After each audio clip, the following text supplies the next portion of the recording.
Okay, well, hello everyone. Hopefully you can hear me all right now. Uh, I just finished watching everything for a third time through, and this is only 10 episodes, half hour each, barely, more like 25 minutes each. So I've seen this a lot of times, but here's what we're going to do.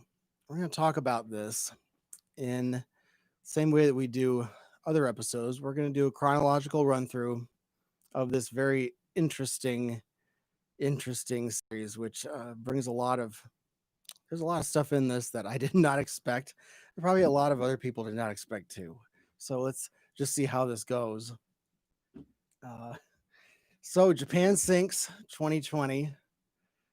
This is amazing, and well, let's get started. So this is a Masaaki Yuasa production, and the studio is called Science Saru, and it was created the studio was created just to do his style and to go by his sensibilities. However, he didn't have a lot to do with this particular production. um, I think that it's possible that coronavirus had an impact on this production, as far as just overall quality, and maybe they had to rush it. I don't know. um, but we'll see. I think that might explain some of the things that are kind of a little bit weird or a little bit off regarding this series. It's definitely quirky. It's definitely offbeat. It's extremely interesting, though. I felt at times like I was watching Game of Thrones because of the frequency of all the bad things happening to good people. But I don't know. We'll see how that goes. But let's just start in, I think. For those of you that haven't seen it, it's okay. It's okay because I'm going to go through this plot of this thing, and we'll just see how it goes. So if you haven't seen it, doesn't matter. But here's how we'll start. Starting with the music on this thing, the theme at the beginning, the opening theme, is really good.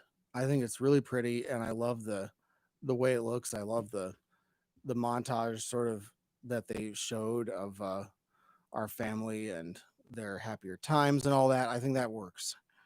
But I don't have a problem with the music itself in the rest of the show, of the rest of this series. But there is some odd music that comes on at times. Like, it's oddly timed.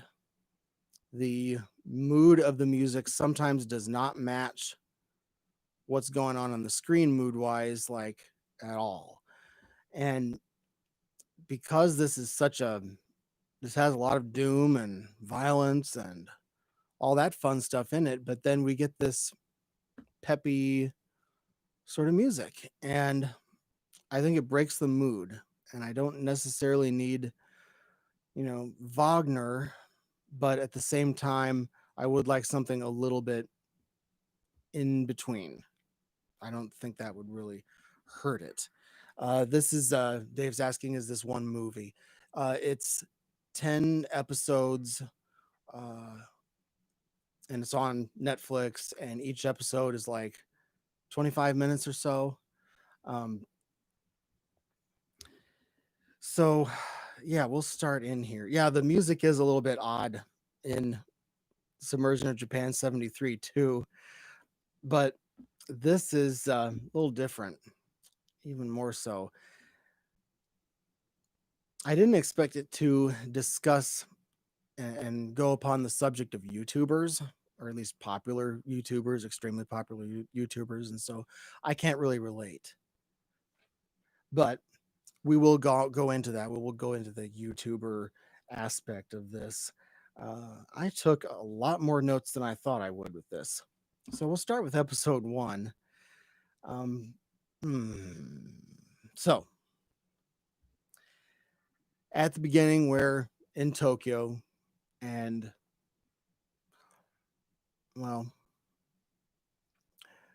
and we see a lot of stuff here at the beginning. There's a lot of stuff set up, and the takes on this are pretty quick because it's, anime.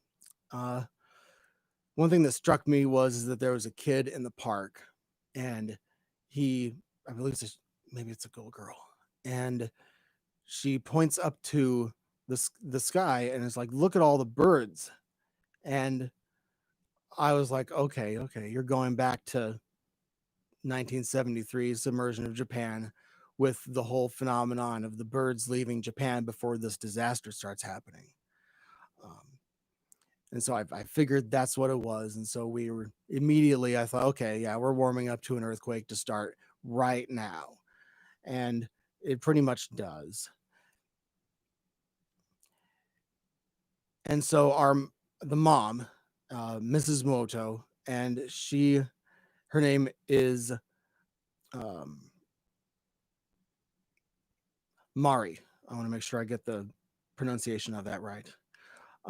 She is in an airplane that's coming towards Tokyo Haneda Airport that's about to land. So she's in the plane, and meanwhile, uh, her husband is at one of the Olympic stadiums, and he's working on putting the stadium together. And so there's a lot of Olympic stuff in this, and because of all that's going on now, that's kind of creepy. I mean, it's not creepy, but it's just sad and kind of bad in a way. Um, and then in this family, there are two children. The father's name is I've written it about 20,000 times and I still can't remember it. Koichiro.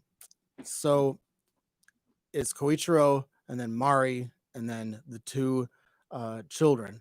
And one is named um,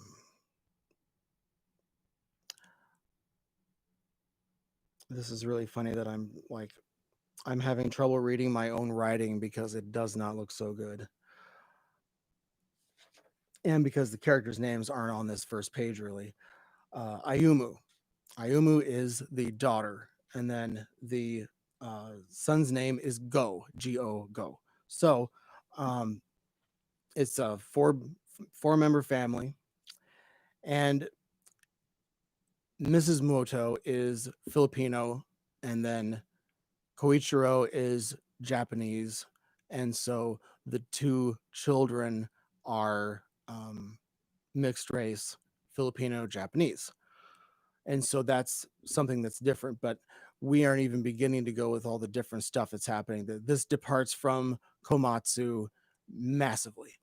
Um, did the prepare? Dave is asking, did the prepping for the games follow the original '70s story? Nope. So this is what's going to be interesting is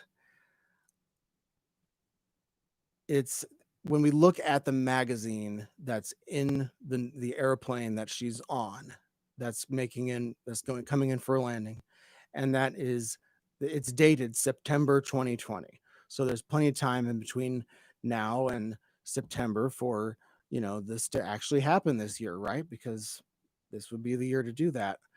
And as much as I'm joking here, I could really use some old-fashioned disasters that we're going to see in this because I'm totally into that. As long as it's not about a virus, we're okay.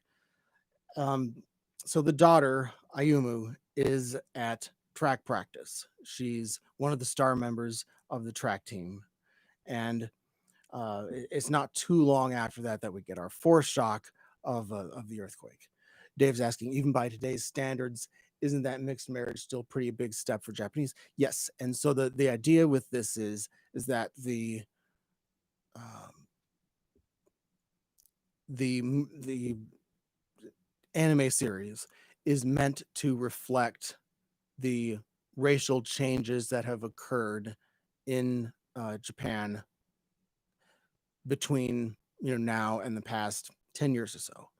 And so, yeah, it is a little bit of a step, but at the same time, not really. Um, Things have changed a lot there. So there's that. And so our foreshock occurs. It's a 4.0, 5.0, and it's a pretty long quake. And Koichiro is at the Olympic venue, and they're pretty surprised by it. and he starts deciding, well, let's start taking down the business, everything for today, and get home, because generally when an earthquake of enough magnitude occurs, that's when you want to go home, start making sure that everything's okay. It's when they start inspecting the train. They stop the trains when they start inspecting the train tracks. All that stuff is going on. But they aren't very, very shook by this first one, not, pun intended. Um, and even from the beginning of this, the music is working essentially against the mood of the rest of it. Like the animation has one mood, and then the music has a different mood that's generally more upbeat, and I don't know why. Um, so there's that. And so the track team, they go into the locker room, and uh, at that point is when the real earthquake happens, and all, like, everybody's phone goes off because it's a warning system, and it's the real big one. Everybody's thrown around. All of these underwater fissures start opening up in Tokyo Bay and spewing out all this steam and all that. And uh, that's when our first bloody incident occurs. This actually is a relatively violent uh, anime, not like in the sense that there are battles and there are people getting sliced apart and everything, but there are some pretty gruesome moments, which is okay. I don't have a problem with that, actually. Um, One of the members of the track team is crushed under a row of lockers that is thrown. And like we're talking like a really big earthquake. This is something like a 9, it's a 9.0 or above. It's huge. So that's the first thing. And this is where Ayumu trips and cuts her leg open on a piece of metal as she's trying to run out of there, because there's this girl who got crushed and she's asking for help. And Ayumu is like, I'm getting out of here. She gets her phone and she runs. And meanwhile, Koichiro is like hanging from the sort of suspenders that are keeping him up, because he was working on a piece of the stadium that required height work. So then he's able to get down. Meanwhile, Go is in the family home and he's alone there, and he all this stuff is thrown around in the house, and so there's all that going on too. So Koichiro comes on in this kind of there are a lot of what is it, audio flashbacks, that would be the way to put it. um, and so the audio flashback of him comes back to Go, and Go is like 8 years old or so. Ayumu is about 14, I believe, and the parents don't seem to be any older than 40, I would think. They're not old, really. They're not young either, but they're just about in between. So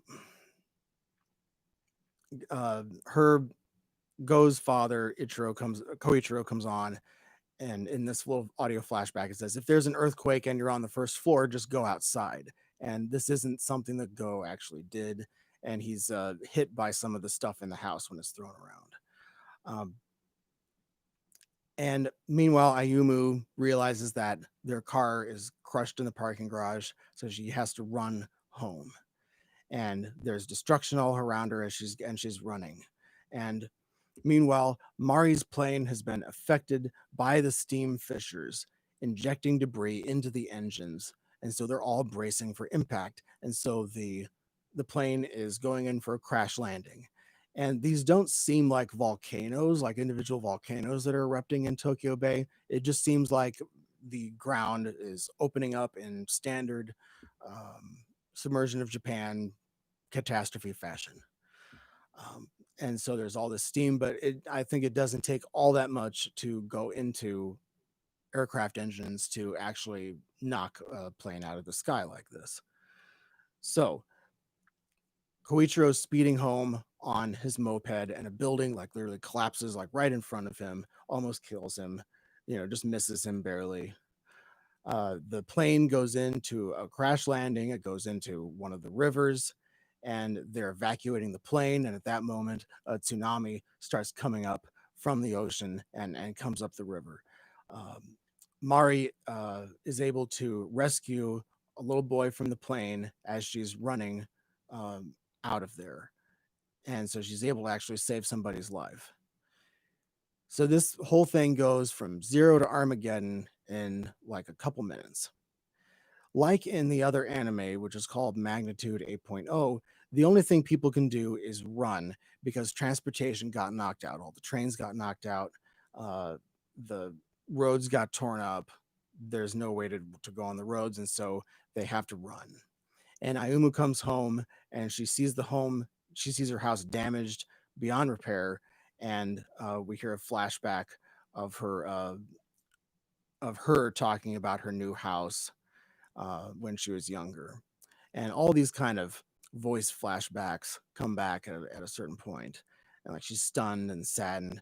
And she turns and she sees some stairs with some rainbow colored lights going up. And it turns out that they were the rainbow colored lights that her father put on the trees outside their house, but he got them and put them on this hill that goes up to this Shinto shrine in a way for them to be able to see that so they know where to go. So the shrine has collapsed, but her father Corichiro is there, and she goes there, and then eventually her brother shows up, and he has injuries, but he's able to get him fixed. And his father and the reason is his father gets a pair of staples, and actually staples his eyelids up here because they were cut when he was hit. Um, Tokyo Tower is shown wrecked. There are fires everywhere erupting. Skyscrapers are leaning because of the intensity of the earthquake. Mari shows up and the family is reunited. So all four of them are on this hill. And she had her phone when she escaped, but she didn't attend to the girl that was yelling for help. And so Ayumu feels really sad for it. And Ayumu is our main character, even though I kind of wish somebody else was. Um, we're introduced to another character whose name is Nanami because she recognizes Ayumu. And we're also briefly introduced to another character named Haruo Koga, who is on his headphones. He kind of seems like a hikikomori type. So at this point, there's these dead bodies start falling out of the sky, literally. And it's because this helicopter was crashing and their bodies just falling out of it as it was crashing. And so they're just bodies falling into the trees on this hill and startling the hell out of everyone. And it's really quite gruesome. And there's blood coming out of one of the bodies that's dripping onto her. Um, so in that fashion, the first episode's pretty much over. And I like the unprecedented twist in this story. The story doesn't follow Komatsu to the letter, and that's what I thought when I first saw this. I was like, well, it's not following Komatsu to the letter, but we'll see where it goes. And I figured it would go back towards the Komatsu, but in fact, no, it doesn't. Little did I know how much you would deviate from the Komatsu. I appreciate the slow burn that was the first part of the original 1973 submersion of Japan, but this is an anime, so I figured they were going to have the earthquake right there when it happened at the beginning, which is fine. I don't expect them to do anything differently. So, episode 2. At the beginning, a survivor tells the group on the hill that a firestorm got the evacuation camp. And that's actually alluding to what happened in 1923 with the Kanto earthquake. They all gathered in one spot, and then the firestorm just literally surrounded them and then got them and either burned them or suffocated them by burning all the oxygen. So that is a reference to that. And if you want to hear more about the Kanto earthquake, you can see that with the episode that's on the original submersion of Japan from 1973, and you can look at that. So in the last episode, uh, so in this next episode, there's a family on the hill, and a man on the hill is wearing a coat, and he has his phone with his headset on. That's Haruo.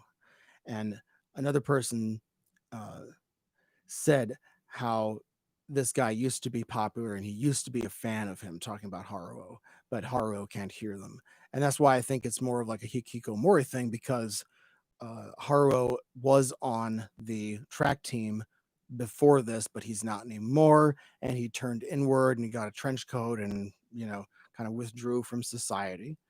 And that's where I made the hikikomori connection. So these huge explosions happen in the distance further into Tokyo. And it turns out that all of these factories have started exploding out in Kawasaki. Then also, the water reaches the bottom of the hill that they're on. And they're like, wait a minute, this was just a tsunami. Shouldn't the water have gone back already? And they realize that that's one of the first indications that they realize that Japan is starting to sink. So they go on their phones since the signal got restored somehow. It's funny how this anime like goes into extreme unreality, but at the same time it comes back to reality, and so it's kind of weird how this works. But um, they look on their phones for news, and there isn't any news from Japanese sources, and they're not releasing anything on the Japanese sources, and so they have to go on foreign news to look at what happened. They realize that the grandparents' house is by the sea, so they're probably in trouble. They try calling grandparents' number and it's not in service, and they get a text from grandma, but it's an old text. So there are some quick phone headlines of news that we get to see saying the earthquakes that were across the country, that US Army planes are being flown into Japan from Okinawa. And a commentator says that their colleagues from the US were told to return home. So, in other words, foreigners are already starting to evacuate back to their home countries. Then some more interesting things happen. We see one of those giant images of like satellite images of night lights from the sky, and we see one of the whole of Japan, and the lights in all of the Kanto region are knocked out. Everything around Tokyo, there you don't see any lights. And so as what I predicted was right. They see a news story about how Okinawa sank, which is interesting. The video is on YouTube, and it's on the YouTube channel of a very popular YouTuber, and we don't know who it is yet because we haven't been introduced to this character.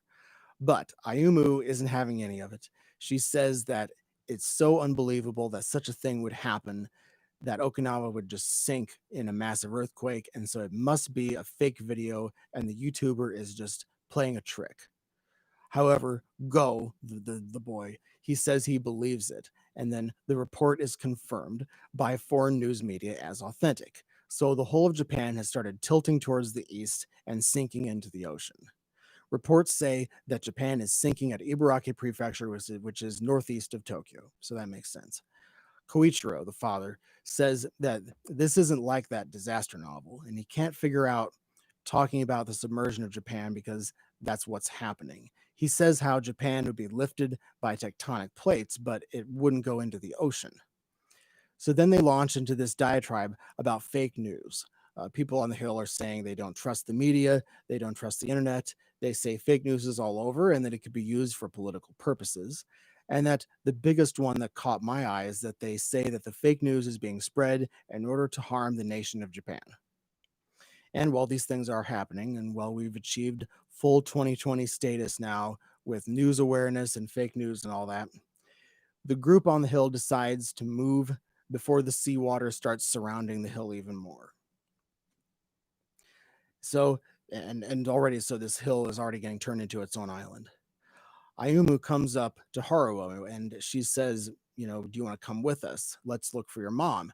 And Haruo says, well, my mom's dead. There's no way we can do anything. And so Haruo decides to tag along with the Muoto family. So they leave the hill and they start walking through the ocean water. So the ocean water is like already this far up, even though this whole thing barely just started.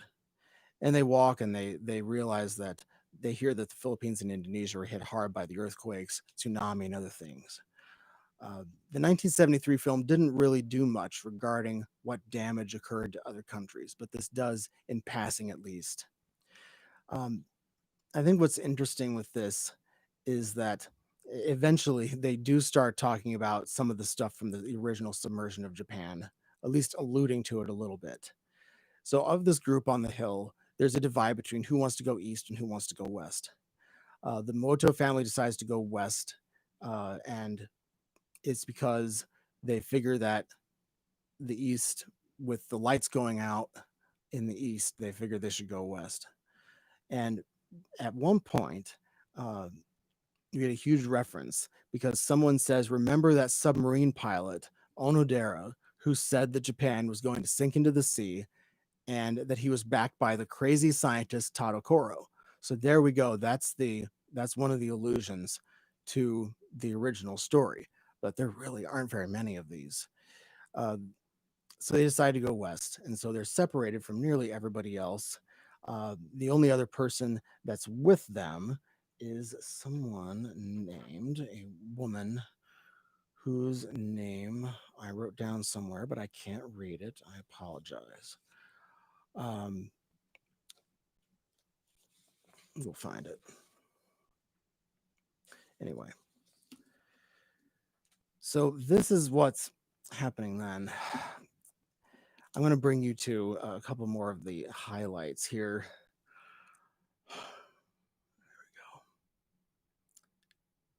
They start walking down an elevated highway to try to get out of the city further. And they go in and they encounter eventually a waterfall with drinkable water once they walk off the path. And, well, the wild boar attack was interesting. And I didn't expect that. They're in like they're off this little road in a town somewhere, and this wild boar attacks them and it charges them. And I was intrigued by this scene. The music totally killed the mood, but it charges Ayumu and Koichiro, and Koichiro, the father, jumps on top of it and he holds on to it. The boar runs over an embankment. Koichiro kills it, skins it, and prepares it and cooks it for them. And that's very interesting. Um, so the next thing that happens is pretty effed up.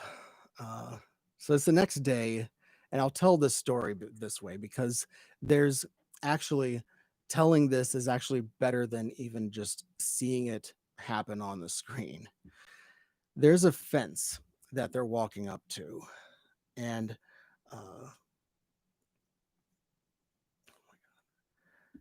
so next to the fence, Koichiro sees a sign and it says, "Danger, no trespassing, digging for yams is prohibited." And Koichiro says, "That means there's lots of yams there." So, and Ayumu says, "Well, that'd be great," because they're hungry. He jumps the fence with Go, the son, and uh, Koichiro starts digging for yams with a shovel. There's a collapsed house. Mari leaves a 1,000 yen note under a rock, presumably for the family, for the yams, for the trouble, right?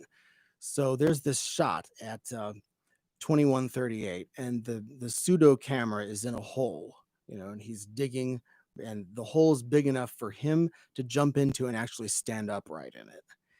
He yells to Go to take a flashlight and shine it down in that hole for him. He has a white cloth. Koichiro has a white cloth around his neck, hanging around his neck like a scarf, probably to wipe the sweat off of him. So he's holding the shovel with his left hand here at the handle, and we see visibly his wedding ring, his silver wedding ring. And Nanami, that's the girl that's with them, that decided to follow along with them. She asks Ayumu, "Do you want to look around and find something else of use while he's doing that?" And Ayumu says, "Sure." So Mari is washing some plates in what looks like some running water nearby, and she calls for Corichiro. He pauses digging and says he'll be done soon. He tells and he helps Go back over the fence. So the son is now over with his mom. Ayumu is walking down the fence, and then she sees another sign on the fence, and it reads March 16th, 1965. Another sign reads, "No trespassing, danger." And then she comes to a sign that's covered with some leaves. So she pushes the leaves by to read it. And it says, explosives, deadly accident, 1965. No trespassing, danger. And she gasps. And then the last sign reads, unexploded munitions could be buried here. So we get a jump cut back to Koichiro digging. And the shovel hits the ground when he's digging, and it makes the sound of metal hitting metal. So then we get an extreme close-up of his face, and he says, you're kidding. And the bomb explodes, and we get a high number of succeeding points of view of the explosion. I feel like Hitchcock describing something right now. First, you see a medium shot of the other side of the fence with the explosion. You see Mari dropping the plates in slow-mo for a few seconds, no less, zooming out to show go the sun. And then we see a close-up of Ayumu's hand reaching out in the air for him. And there's a shot of Haruo sitting aside a collapsed building. And then a shot of the white cloth that Corichiro had around his neck flying into the air. And then another shot of debris and the shovel flying high into the air. And then we get another shot back to the mom, Mari, staring towards us with the debris falling. And then a shot of Koichiro's severed hand that had been completely taken off of his arm, and the hand has the silver wedding ring on it, and then it just falls right in front of her with the blood still coming out of the hand. This is very Hitchcockian, isn't it? But I don't know what Hitchcock would think of this. So then there's another shot of falling debris reflecting in the water, and then a shot of the shovel landing and clanging like a few feet away from Haruo, and then the white cloth falling from the sky with the debris. And then we get, it's amazing, really amazing. And I watching this, I was like, are you freaking serious? I couldn't believe it. It was very amazing. And it's not something you expect. You just see it coming right out of nowhere, really. But the lead up to it and the aftermath of it is actually, it looks really good. It's animated well, I think, and the shock value is pretty extreme. And that's the end of the second episode. Right. So we pick up with the family, one less of them after this shocking death. We still have Haruo and Nanami with them. Nanami is probably in her teens as well, it seems. Haruo, he seems like maybe 17. I don't know. It's hard for me to be able to estimate these anime character ages, but I'm just trying to eyeball them. So the first thing that happens then is Ayumu, our main character, has a meltdown. She gets into a big argument with her mother, and everyone's exhausted, but they're still walking. Everyone's sweating. We get a point of view shot from Haruo, and he's looking through his glasses, and there are big cracks in the glasses, and in one of the lenses, and they're walking up to it at this point, and it seems like a difficult walk that they're making now. They're following along a road, but it's very exasperating. And Ayumu sits down in the road, and Mari, her mother, is like, "We'll leave you behind." And she's like, "So you're not sad, Mom?" And Mari replies, "What?" And Ayumu says, "Dad is dead." And Mari says that sitting down won't bring him back. She's trying to make the point that they have to keep going in order to save themselves. Ayumu tells Mari, you want me to forget him, don't you? And Mari insists that's not it. And so this traumatic loss, you still have to keep running from this disaster at the same time. And this horrible thing happened, and you have literally no time in order to process this. And I think that's the point. But it's interesting. And Go says that she starts throwing her shoes, and Go says those shoes were a present from Dad. And so the fight escalates more between Mari and Ayumu, and Ayumu says you're a failure and all of this, and it's very difficult. And Haruo is the only comic relief that we have, and during this argument, he turns up the volume on his headphones so that he can hear the music better. But they it's very difficult, and Ayuma also blames herself because she was the one that said, "Sure, I'll have some yams." So like she's blaming herself for yet another death already here. Um, so this really sucks for all of them, and to a degree, Ayumu's being unreasonable, and it's just because of the you know, but she contributed to a death. It doesn't mean that she necessarily caused it, but she may have contributed to the circumstances which caused it later. And who knows? But it's very difficult, and the rest of this episode is pretty difficult. But her father, uh, sorry, later they get picked up by a truck. Most of the family, and it goes in the back, and they fall asleep. And meanwhile, Nanami is the one who is up in the passenger seat of this truck. And I thought, well, I don't know what's going to happen now, but we'll see what happens. Nanami is in the truck, and the truck driver is this youngish man, and he says how he noticed the explosion from the munitions and started talking about that. And Nanami is simply like, I know, not going into it, the fact that she saw it happen. He's drinking whiskey and driving at the same time. She tells him you shouldn't be drinking so much, and he says, well, there aren't any cops anymore. What's the matter with it? And he says, you can get out if you have a problem with it. And he says now and he says how they're all riding with him, so he's over the weight capacity. And so that's already violating a law. So forget all these silly laws. And then the camera, so to speak, shows Nanami from the right side and from his vantage point. And the camera sort of pans down towards her waist as he says, let's do all the things that we couldn't do before. So he rolls the window down and he throws the bottle out the window after he finishes drinking out of it. And I think we all know what's going to happen next. The 1973 film, it never really got into this part of humanity, like humanity's falling apart, and so the anarchy begins, and people give in to this mentality that everything's falling apart and sinking into the ocean, and society is collapsing, and so now people are free to without laws, they're unrestrained. So we've pretty well figured what's going to happen. So they get to a gas station. She goes to the bathroom, and long story short,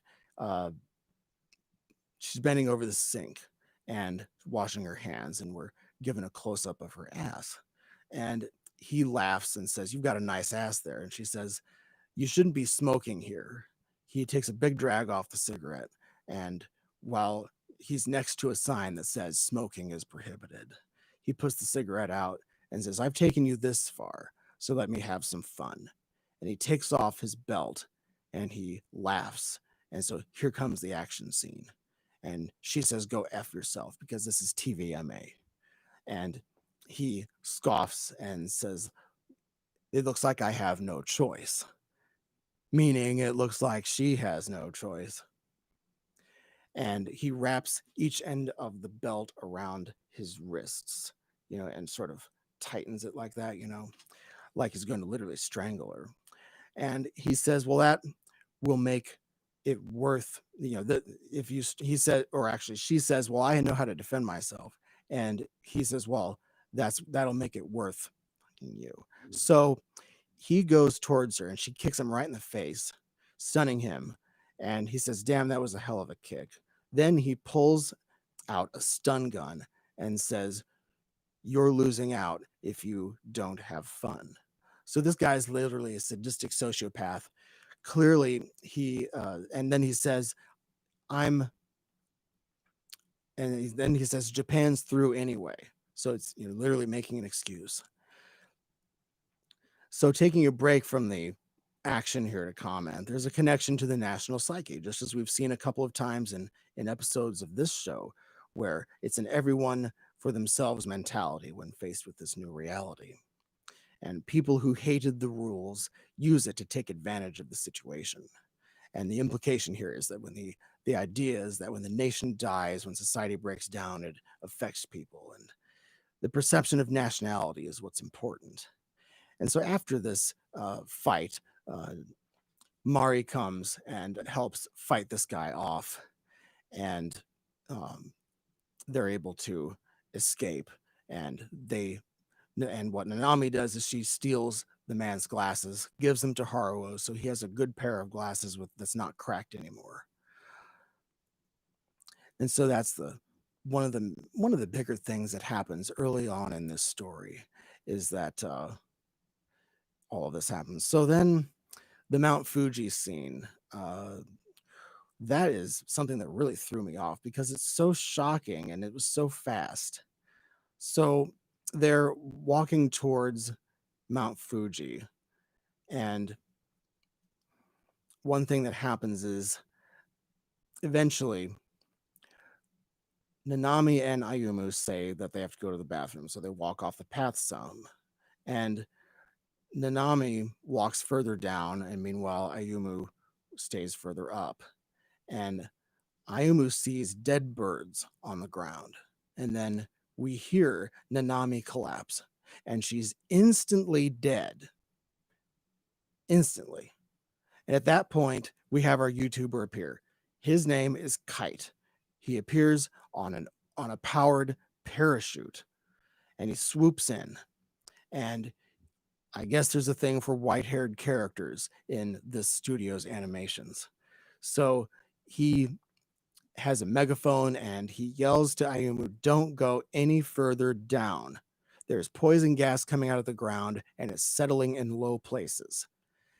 And I thought, wow, that was really sudden. And that was pretty amazing. So he lands and he tells them that she died instantly and there's no hope.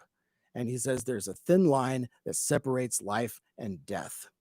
And Ayumu, surprise, blames herself because she was the one who had the idea to go off the path and go to the bathroom in the first place. So now there are two deaths that Ayumu feels guilty about to one degree or another. Well, actually, three. It's this one, her father, and possibly the girl who was being crushed at the beginning of this. So there's still a dynamic that she could have contributed to this. So Kite then explains that Japan is finished if Mount Fuji erupts, and it could happen again, or it could happen in a minute, or it could happen tomorrow, and it may never happen. And Go says that Onodera, the submarine guy from the original story, said that before Japan sinks, Mount Fuji would erupt. And that's our second mention of Onodera. So it's amazing.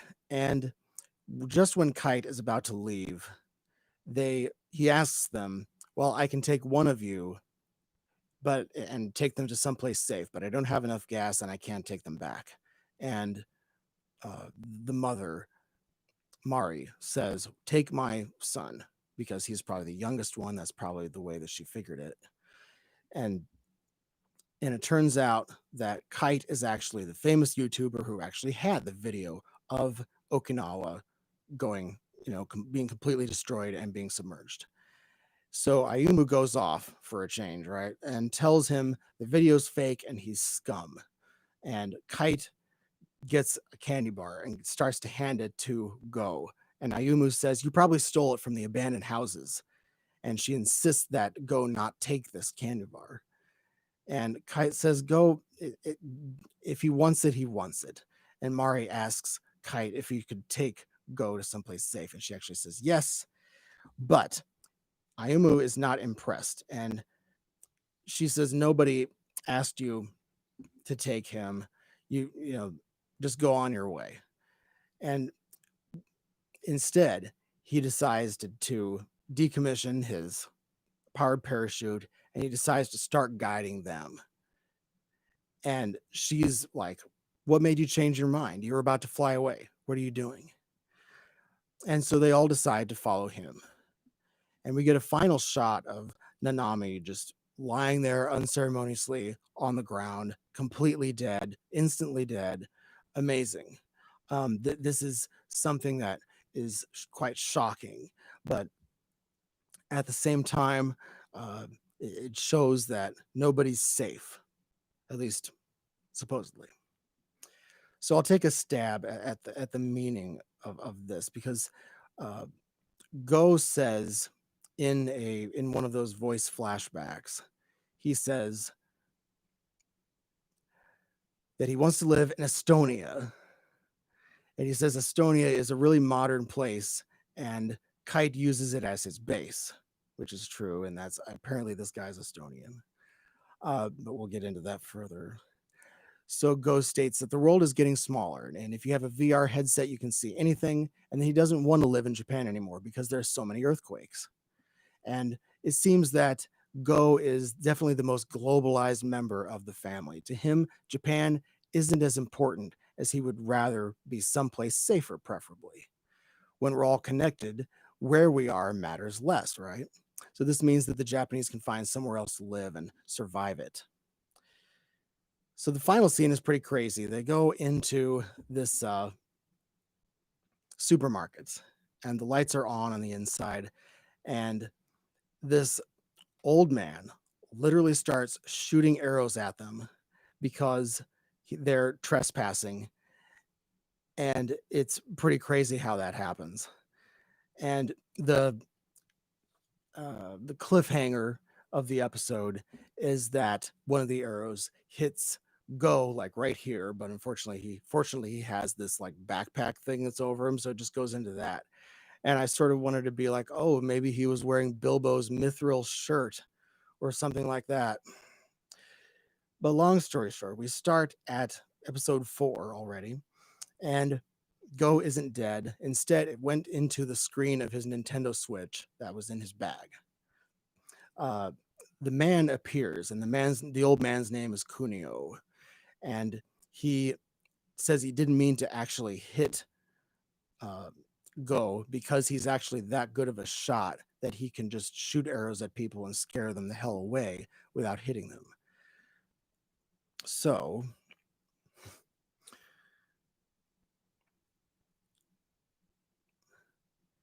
Kunio knows apparently how to fix a Nintendo Switch screen. Yeah, I know that's completely odd, but anyway, we're going with it. So as he's repairing it, um, Go goes up to him and he crosses his fingers like this. And Kunio's like, don't engacho me. And apparently in Japanese culture, crossing your fingers is saying engacho, which means to snub someone nastily. And Go says it actually means good luck in other places. And the old man says he can't stand idiots who are in love with other places and obsessed with foreign things and who know nothing of Japan. So it's kind of like reverse weebs.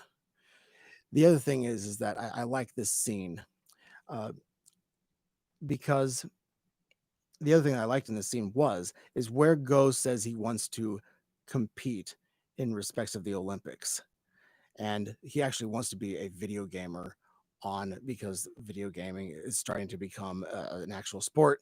And so I can only imagine the competitiveness of what the sport would be like in order to get on the Japanese team. I have no idea. That would be pretty crazy. um, Obviously the classification of esports as a sport has happened recently, and so that's a little nod to gamers and the gaming community. So the next interesting thing that occurs,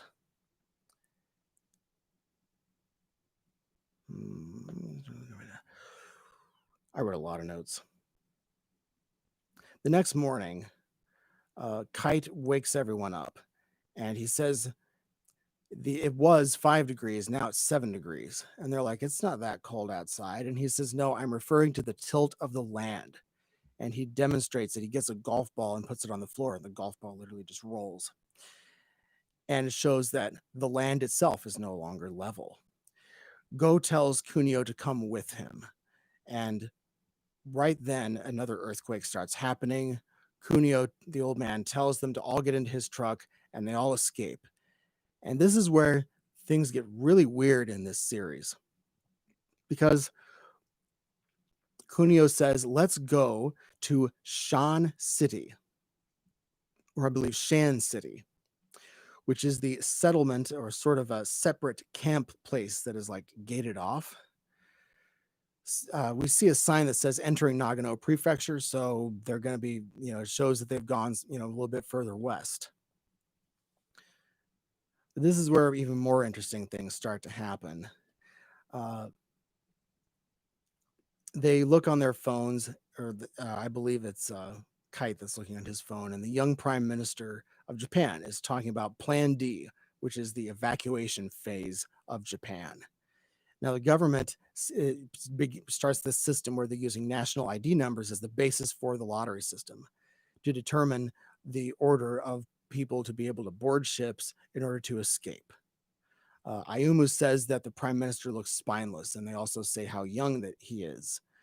So on their way to Shan City, they pick up this hitchhiker who is an Englishman. He says he's an Englishman who speaks fluent Japanese, and he does all these magic tricks. And this character, I'm kind of PO'd by this character. It's really a weird character. And a lot of people who have talked about this, they really can't stand this character. But his name's Daniel. And so then they pick him up, and he wants to go to Shan City too. He was on the way there. So it's very interesting. I'm like, okay, what is this place? I look up Shan City on the map, and there's no such place like this at all. And I'm like, okay, so it's made up. All right. And it's a very nice place. It's unaffected by the earthquakes for some reason.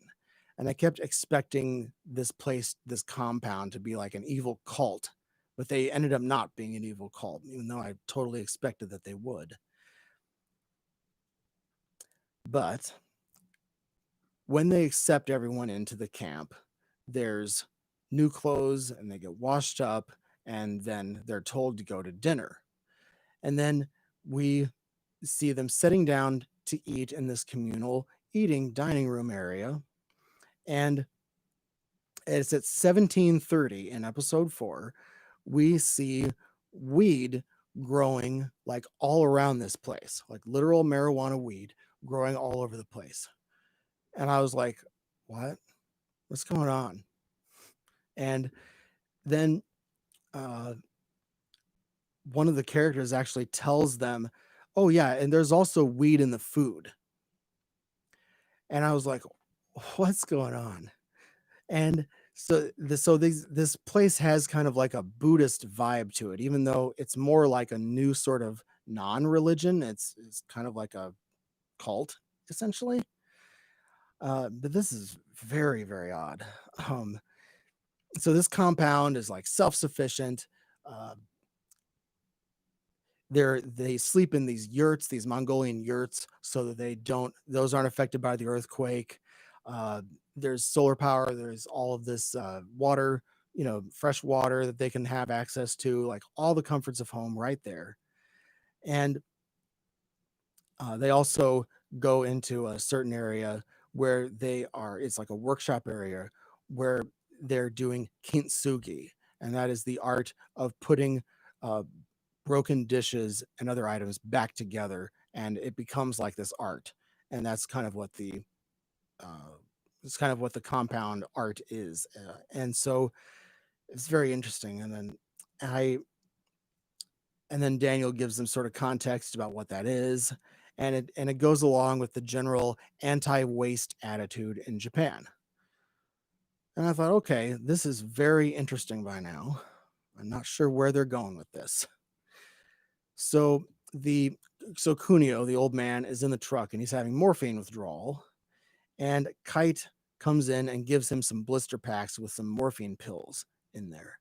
And Kunio is coughing, and it's probably lung cancer that he has from smoking. It's very interesting. He says that's not the reason that he came, though. The morphine isn't the reason why the old man came to the compound. And I thought, okay, what's the real reason? And at the very end of the episode, it's about we see the Oracle, this woman, and a man comes up to her and says, "It's time to meet with the dead." And then the episode ends. And I thought, well, that's really odd. So episodes 5 and 6 is where things really kind of go off the rails. And a lot of people complained about episodes 5 and 6 because they're like, what is even happening? Are they going to stay at this camp forever? What is even going on? This is so strange. And it really threw people off because they're expecting the submersion of Japan. They're not expecting uh, any of this other weirdness. And yeah, Zach, you're saying uh, I was not expecting a 420 Jonestown. Yeah, this was really weird.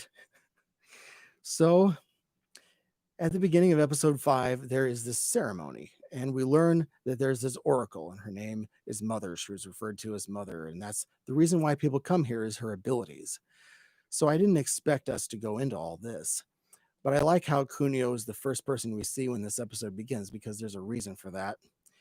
It doesn't give you a tell as to what's going to happen, but it may get you to start thinking, why is this old man here at the compound after all? Why is he even in this anime series? Why did they pick him up at the supermarket? What's going on? So then we get told what Mother's all about. She can talk to the dead. She's John Edward, right? She's a medium. So they go inside this temple, and on top of this temple is this giant statue that's been put together by all these other pieces, it looks like, because there are these lines that it looks like they've been, gluing, pieces of this thing together. But this is a huge statue, giant. Um, so they go inside the temple, and the old man, Kunio, is very, very eager to go into this place and find out what's going on. So then we find out that there's a young boy, 10 years old, and his name is Lord Daichi, and he's the symbol of Shan City. And the way this is different than John Edward is that the boy is the connection between the mother and the afterlife. So that's what's going on. And it's presumed that without him, she has no powers, really. But as they're walking further up to the top of this temple, Ayumu smells weed, and she's like, "What is that?" And I believe it's Kite that tells her it's marijuana. So the way that they're talking to the dead, the way this works is you give Mother an object that was connected to the dead person that you want her to communicate with beyond the dead, right? So she holds it, and then a few seconds later, she's like, and she makes a connection, and then she'll tell you what that dead person is saying, and sometimes it's in a tone of voice that person even talked. So two people that we don't know go up to her, and this is done. And the second one, he gives this object to her, and she's channeling a person who was killed in the disaster, and she channels his father, and she tells him, "Son, I wish you would have died too. You left me and all this." And this guy is completely floored. Literally, he's so shook that he's thrown backwards onto the floor from shock. And so this is powerful stuff. And a disaster-related note kind of breaks off that scene when we see them going to a lake, and a lake has been completely emptied of water, and it's supposedly Lake Biwa, which is actually west of Nagoya. It's in kind of central to southern Honshu, so that's where they are supposedly now. And the lake is empty because the ground cracked open under it. And so that reminded me of the initial scene from Godzilla versus Megalon, right? So the son, after seeing the impressive display of John Edwardness, he wants to connect with his father, Koichiro. So Mother and the boy and her guard, which turns out to be her husband slash man, lover, whatever, the three of them are walking, and meanwhile, further away, our family and Kite, Haruo, etc., are all walking near them. So Kite is really skeptical about this mother's abilities. So he grabs Haruo's glasses, which were the glasses that Nanami put on him after the truck driver got beaten up. So Kite says, "You're a fake," and he gives Mother the glasses for a brief moment. Her guard, her husband, whatever, tells Kite she only can meet 3 people a day. So the three of them start walking away from them again, and Mother turns around and says, "Nanami wanted to tell Ayumu Don't blame yourself. It was me who said to take a break. Don't you worry about it. So all of them are like, oh my God, it actually is true. So interestingly, Kunio, the old man, is with them at this time and he doesn't say anything. And then kind of piqued my interest. So at lunch the next day, they learn that there's a school at the compound and they send Go to school. And this scene wasn't all revealing, but the next scene sure was. We're shown this longer distance shot of this gigantic cannabis field. And Haruo and Mari, the mother, are working in this cannabis field. And they're working even though they don't have to. They were told at the beginning of coming to the compound they didn't have to work. And Haruo says it's good to work. I haven't heard anybody say that phrase or that sentence in a very long time. Maybe I'm just watching too much American television or something, but I haven't heard anybody say it's good to work in like a really long time. But anyway, it's a funny sentence. Anyway, Ayumu is working in the infirmary and she's helping this man who ends up being Onodera. And he has this neck injury, has this neck brace around him the whole time. He can't speak. And the only thing he can do is blink his eyes and tap his fingernails on the bed frame in order to alert her to something. And I'm like, what? Why did you do this with this character? This makes so little sense. I don't even know what's going on. It's weird. Um, yeah, they worked YouTube in. I'm surprised they didn't work TikTok in as well. Um, Lots of psychological things are going on here because he starts tapping and then this small earthquake happens. So apparently he has predicted a small earthquake. And it's like, okay, so now Onodera has like psychic powers that he can detect earthquakes. It's very, very weird. Um, Zach is saying, blow the dust off that ancient sentiment. Yeah. Um, so then the chef at the compound is named Mr. Otani. He's having this conversation with Go about sumo wrestling. Mr. Otani is this big guy and he says how he likes sumo wrestling. Go doesn't. And he asks Go, if I was a sumo wrestler, do you think I'd win? And Go says, you'd have to be more than just fat to be a sumo wrestler. And the guy's like, well, okay.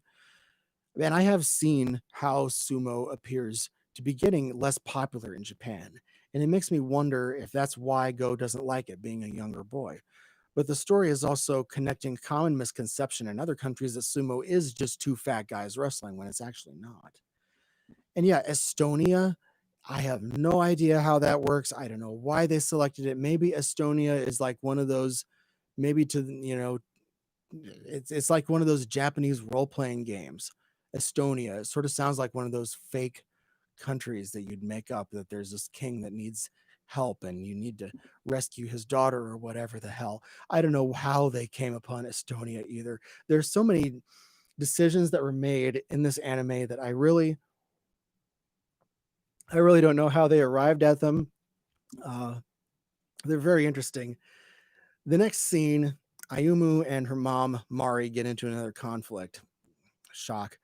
About Koichiro, the father, because Ayumu says she does want to make a connection with him. She's interested in going to mother to try to make this psychic connection to from beyond the grave with her father. And Ayumu asks Mari, "Do you want to talk to him?" And Mari's the mother is like, "No, I don't. There's no point in doing that." And Ayumu's like, "Well, that's awful. You're you want to forget about dad." And Mari says probably the greatest thing in the entire series. Mari says, Ayumu, grow up. And that's like the greatest thing ever.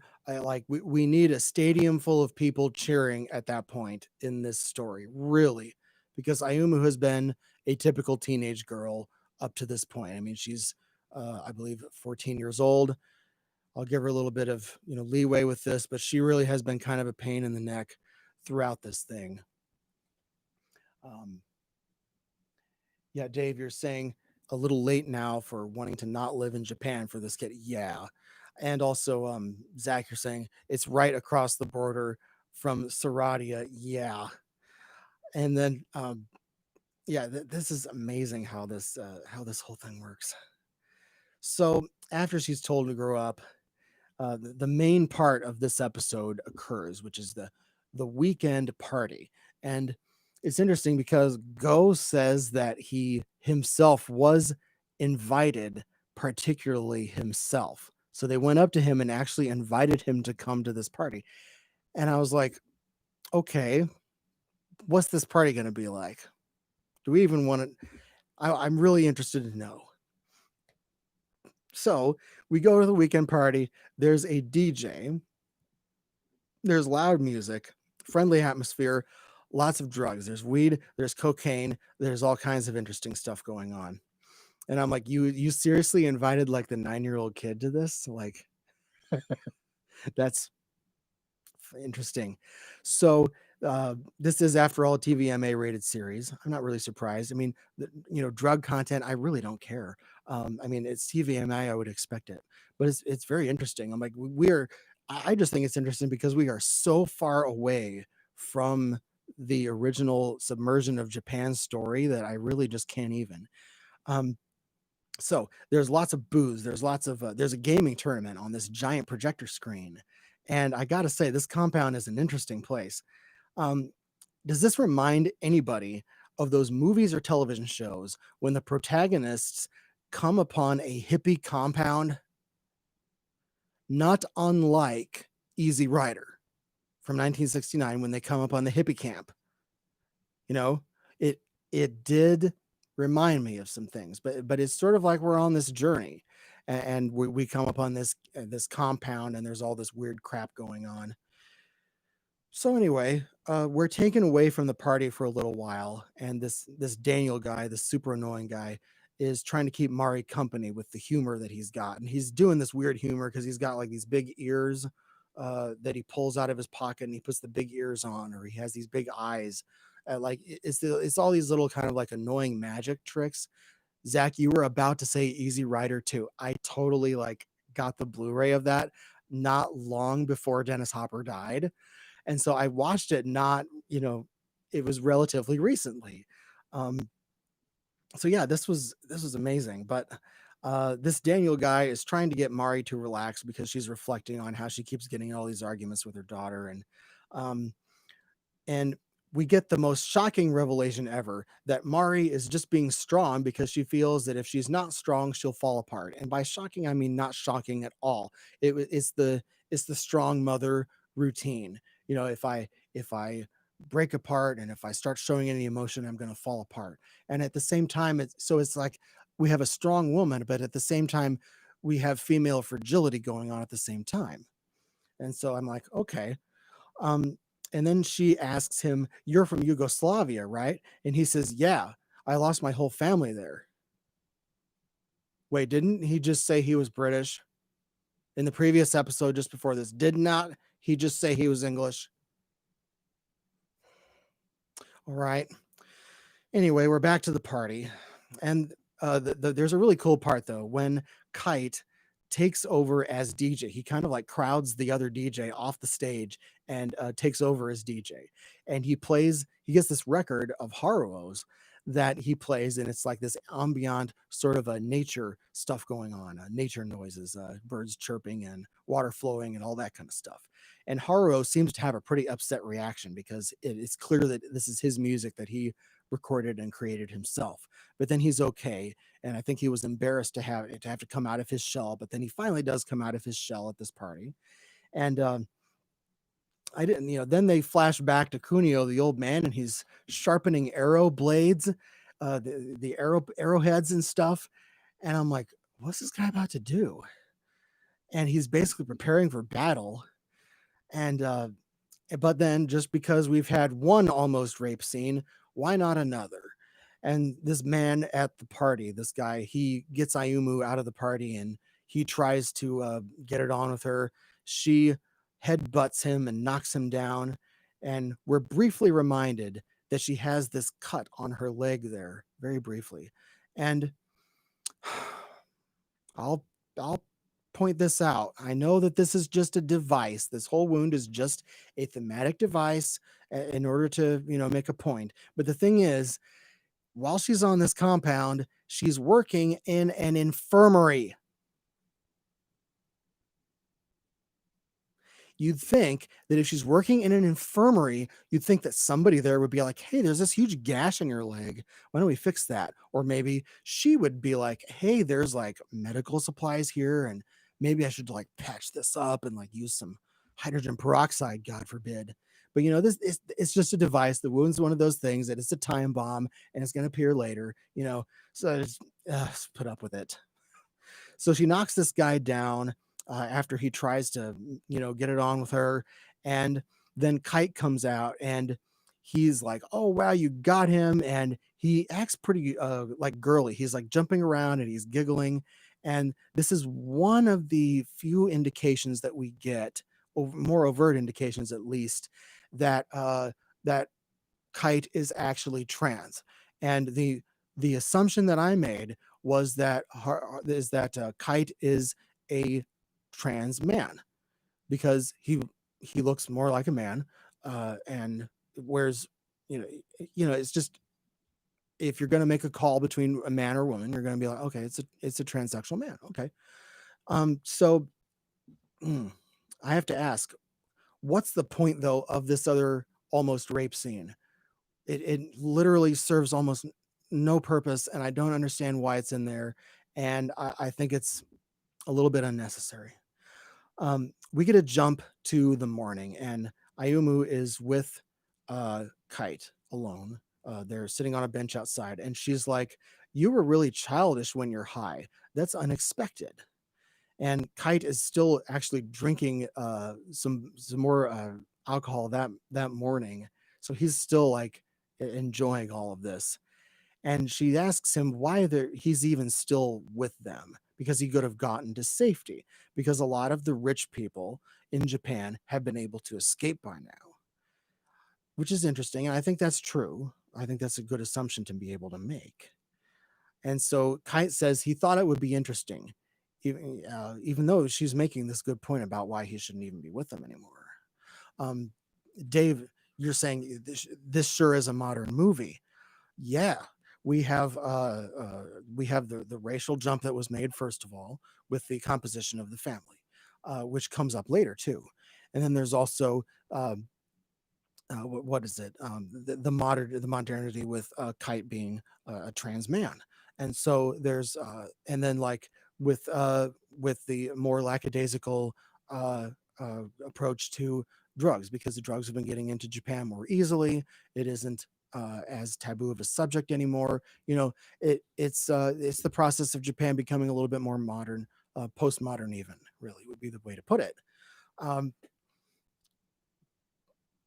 Yeah, Zach, you're saying the 2020 is in the title for a reason. Oh yeah, it is. Um, and yeah, 420 Jonestown is definitely an apt title here. You haven't even begun to see that. So then we have a nice emotional scene. Mari is cutting Ayumu's hair, and at the beginning of the scene, we're given a shot of Ayumu's legs, and there's the gash in her leg, and she's sitting in a chair outside, and you can see the cut, and that shot is on her leg there, and I timed it. It lasts 4 seconds long. And it's like nobody's even noticing this wound yet. Come on. But anyway, Mari tells Ayumu that there's not even time to mourn the loss of someone so precious. It's because the disaster has taken their home and everything's happening so incredibly fast. And Mari, the mother, says, Dad would be mad if we mourned him because he used to say, stop crying and get on with life, quote unquote. Maybe the biggest emotional moment we see here, though, is when Mari is crying and uh, Ayumu is crying, and Mari says, some people don't even have a country or a family to return to. That's deep. So they resolve not to cry again about this and to move forward. And we have a very abrupt change in mood, which is one of the coolest things in this entire series. We see Kunio, the old man, on the mobility scooter that the compound graciously lent him. So he's on this mobility scooter. He's with his bow and arrow, and he's doing all these fancy moves going around in this mobility scooter, and he has his arrow, and he just starts shooting all the guards because he's trying to get to Mother, because he wants to supposedly get to Mother. And I'm like, wow, he's just killing people now. And he does, like, there's this one part where he does this 180 as people are firing guns at him. The gunshots fire into the back of the mobility scooter as he's doing this 180. And then when he comes around from the 180, he gets the bow and arrow again and he shoots and kills the guy. And like, I it's hilarious. It is really hilarious. It's one of the most hilarious things in this entire series. It's so cool. And as someone who is disabled, I think this is fantastic to watch. Thank you, Science Saru Studios, for creating this moment. Kunio uh, is on his way there into the temple, right? So then we see the Oracle Mother, and she's naked and she's getting into this luxurious pool of water in order to bathe. And then as he's killing the guards, and then meanwhile, when she's bathing, her husband, her male companion, whatever, we don't really know. He comes in and they begin to make love. And meanwhile, Kunio has slipped past them and gets the kid. He gets the boy and says, "Grandpa has come for you." And I was like, what in the world is going on? Then he gets the boy, puts him in his truck, and then he escapes. He tries to escape in this pickup truck, this American pickup truck, I believe. And he's trying to make it out of the compound with the boy in the passenger seat. And then the Kunio, he experiences a morphine overdose and he crashes the truck into one of the posts that's next to the gate of the compound. And the boy's safe. But he's perspiring like crazy and he passes out. And that's the end of the freaking episode, people. That is so weird. I don't even know what I'm even watching here. And then episode 6, episodes 5 and 6, Zach, you're saying WTF. I know I was too. So episode 6 is the other episode that really just throws everybody off. People, a lot of comments that I saw, they were like, episodes 5 and 6 were so weird. What was going on? They probably thought it was unnecessary. I think what the purpose of this was to show the more postmodern Japan that they're living in, and to kind of just show us what the country's like. And I feel that that's what it is. I don't know. I don't know what else they were trying to do. I really can't imagine what else they were trying to do. At the very beginning of episode 6, we see Haruo, and he's running and he's timing himself. And he's like, darn, I'm so slow. And I'm like, why did they just have this? This anime never has anything in here for no reason. So what is it that's going to happen regarding this? I don't know. I'm not sure what's going to happen. So I figured that in episode 6 that this compound was just going to go down in a spectacular fashion because it's Japan's sinks after all. And it definitely was going to happen in this episode. And I was right. And there's a lot that happens in this episode, but there's more action in this too. Our protagonists are eating breakfast the next morning. They don't know where Kunio is. And they realize it's about to hit, and we realize it's about to hit the fan because we don't know what's going to happen here. Kite, he knows that Kunio is sick, and he doesn't say anything when Ghost says that the old man will just get better. So the destruction of the compound is on the same day as the 10th birthday celebration of this boy, Lord Daiichi, who's the kid that the medium uses in order to make contact with the dead, blah, blah, blah. Kunio had actually overdosed on morphine, we find out, which I had guessed before. I may have been too good at guessing. The boy is okay, and Kunio's having this big morphine withdrawal, and he's in this jail cell that the compound has put him in there because, literally he killed like 2 or 3 people. And one of Mother's employees, they ask it, are we going to kill him? And Mother is like, maybe later. And Kunio did kill 2 people, so they are considering the death penalty, which is interesting. Kite, meanwhile, is up in a sort of museum area of this temple, and he has given a big donation of money, probably like YouTube AdSense money, right, to the compound. And it's because he wanted to be able to get a special audience with Mother, because you have to have a lot of money in order to be able to get in there to be able to get her to read whatever it is that you want her to. So on his way out, the manager's talking with Kite, and there's this crack in the walkway that they're on. And Kite is like, "That's a new crack, isn't it?" And the manager is like, "Oh, well, I guess it is. I guess they'll patch it up." And then he just continues on with the compound and compound tour. And meanwhile, uh, Kite's like, "Uh-oh." So the next scene is rather long, but here's the deal. Onodera is in his hospital bed and he's communicating by blinking his eyes and tapping his thumb against the bed frame. And he's doing it in Morse code. And it takes forever for us to realize that this is what's going on. But who else guessed that the first thing he'd say is, "There's an earthquake coming, big earthquake, GTFO, etc." And I figured that's what he was going to say too. And for once, Ayumu believes something that there's no evidence for. And so, except who he is and what he's saying, she doesn't really necessarily believe that, but she believes that there is an earthquake that's coming. And also, this is the second time we see Ayumu in the infirmary, and she does nothing to fix the wound in her leg, proving that this is just merely a plot device. In the next scene, we see a glimpse of news on Haruo's phone, and it's talking about how the first group of evacuees has been chosen by ID lottery. So it's kind of like the last digits in your social security number, if the equivalent of the American social security number system. So the negotiations are still going as to where this first ship that's escaping Japan will even land. And so that, there's diplomatic stuff going on. And very briefly, we see the prime minister of Japan shaking hands with the president of Russia. And they don't look like Abe and Putin at all. It's not meant to be that way at all. It's, fiction. We're in a fictional enough land still that there are stand-ins for politicians. So Ayumu, she has turned into Paul Revere. The earthquake is coming. The earthquake is coming. Her mom told her to grow up in the last episode, and it turns out she's growing up some. Go, the boy, hears Kunio in the jail cell going through his withdrawal, and Go tells Kite later on, "Please save him." And Kite is like, "What a pain."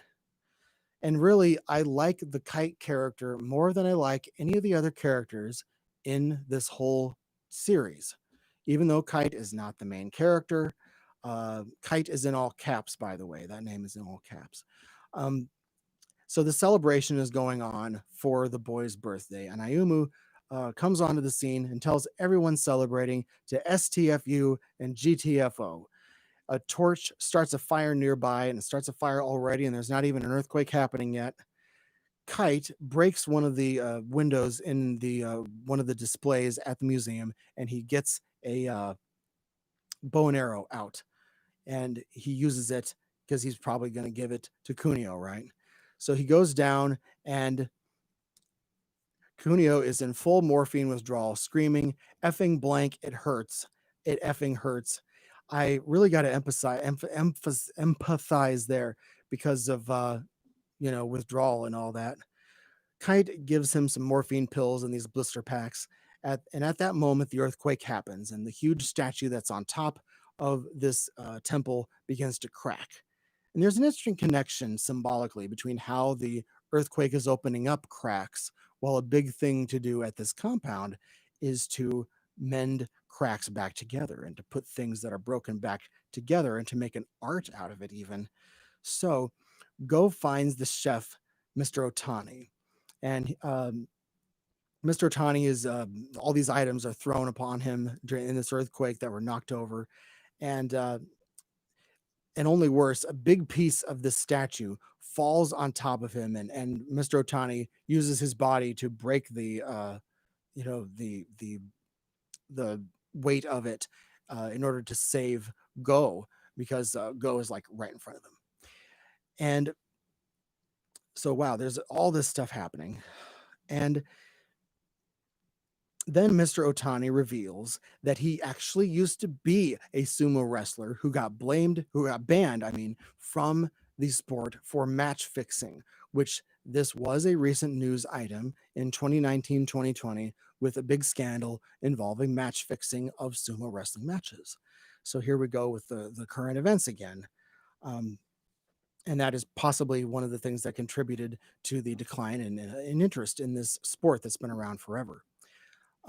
Mother is with her other employees. She decides to abandon the compound and open the gate. And there are a lot of people waiting to get out, and they all run out. At least a lot of them do. Then the employees, seemingly those in the upper echelon employees, they have a free for all, and they decide to steal, to try to all steal the huge amount of money and gold and everything else that is in this gigantic safe that's there. It's like this walk-in safe, bank safe kind of affair. Um, so they end up all shooting each other, and because they're all trying to double cross each other. And then Mother gets shot, but then she and her man, they go up to the top of the temple to try to save the boy. And Kunio immediately goes up to try to find the boy as soon as he's let out of his jail cell. Mother and her man get to the boy first, and something really jarring happens. The boy speaks for the first time ever in his life, apparently, saying, "Thank you, thanks, Mother." And then a piece of the ceiling of the temple falls like super fast right on top of him and instantly kills him, bashes his head in, and he's dead. Wow. And like I think people who are watching this, they might have been just like, what and they laugh because it's like, this is so just, these deaths are so amazing and surprising and shocking and sudden. um and so Kunio, the old man, he realizes he couldn't save the boy in time. He wanted to save the boy because Kunio actually lost his real granddaughter in a landslide, and he wanted to believe that she was there. And so by saving the boy, he could be sort of like saving her, blah, blah, blah. And so this like this transferred kind of guilt. And so he gives the oracle, Kunio gives the oracle an item, and she reads it, and she says, "There is nothing, but that's just what she wanted me to say to you, but also for you to quit smoking." So then Mari, Haruo, Ayumu, and Go all get in Kunio's truck to escape the compound. And then they see Daniel, this annoying guy, and they're like, "Come with us." And he's like, "No, I need to stay here. This is where I'm going to stay." And as they drive off, he says in English to them, "Hasta la vista, baby." Kite is then carrying Kunio down the stairs to leave the temple and escape the temple before it collapses. And Kunio actually bites Kite on the shoulder and breaks free of him and says, because Kite is carrying him, and he breaks free, and Kunio says, "Run." And he ends up saving the day later because for some freaking reason, as they're trying to escape the compound in the truck, these two like guards or whatever of the compound start like trying to shoot guns at them and stuff to try to stop them, even though a bunch of people have already escaped from the compound. I'm not really sure. Maybe they just don't want them because they picked up Onodera. Maybe they were trying to make sure Onodera stayed there. I don't know. But anyway, these two compound guards start shooting at them, but Kunio, with his bow and arrow, he shoots these guys with the bow and arrow and then gives Go, I believe, a peace sign and then a fingers crossed sign saying, meaning good luck, or maybe he was actually doing the insult. Probably not. And yes, what's with the Terminator 2 quote? I don't know. I I don't know. Anyway, they figure the boy's reason for saying thank you was that he wanted to not be contacted from beyond. And so the mother and her boyfriend slash man are up there, and then various other people from the compound go up to the top of the temple with them. Her followers tell her that she created a world where everyone belonged, and they're going to stay there.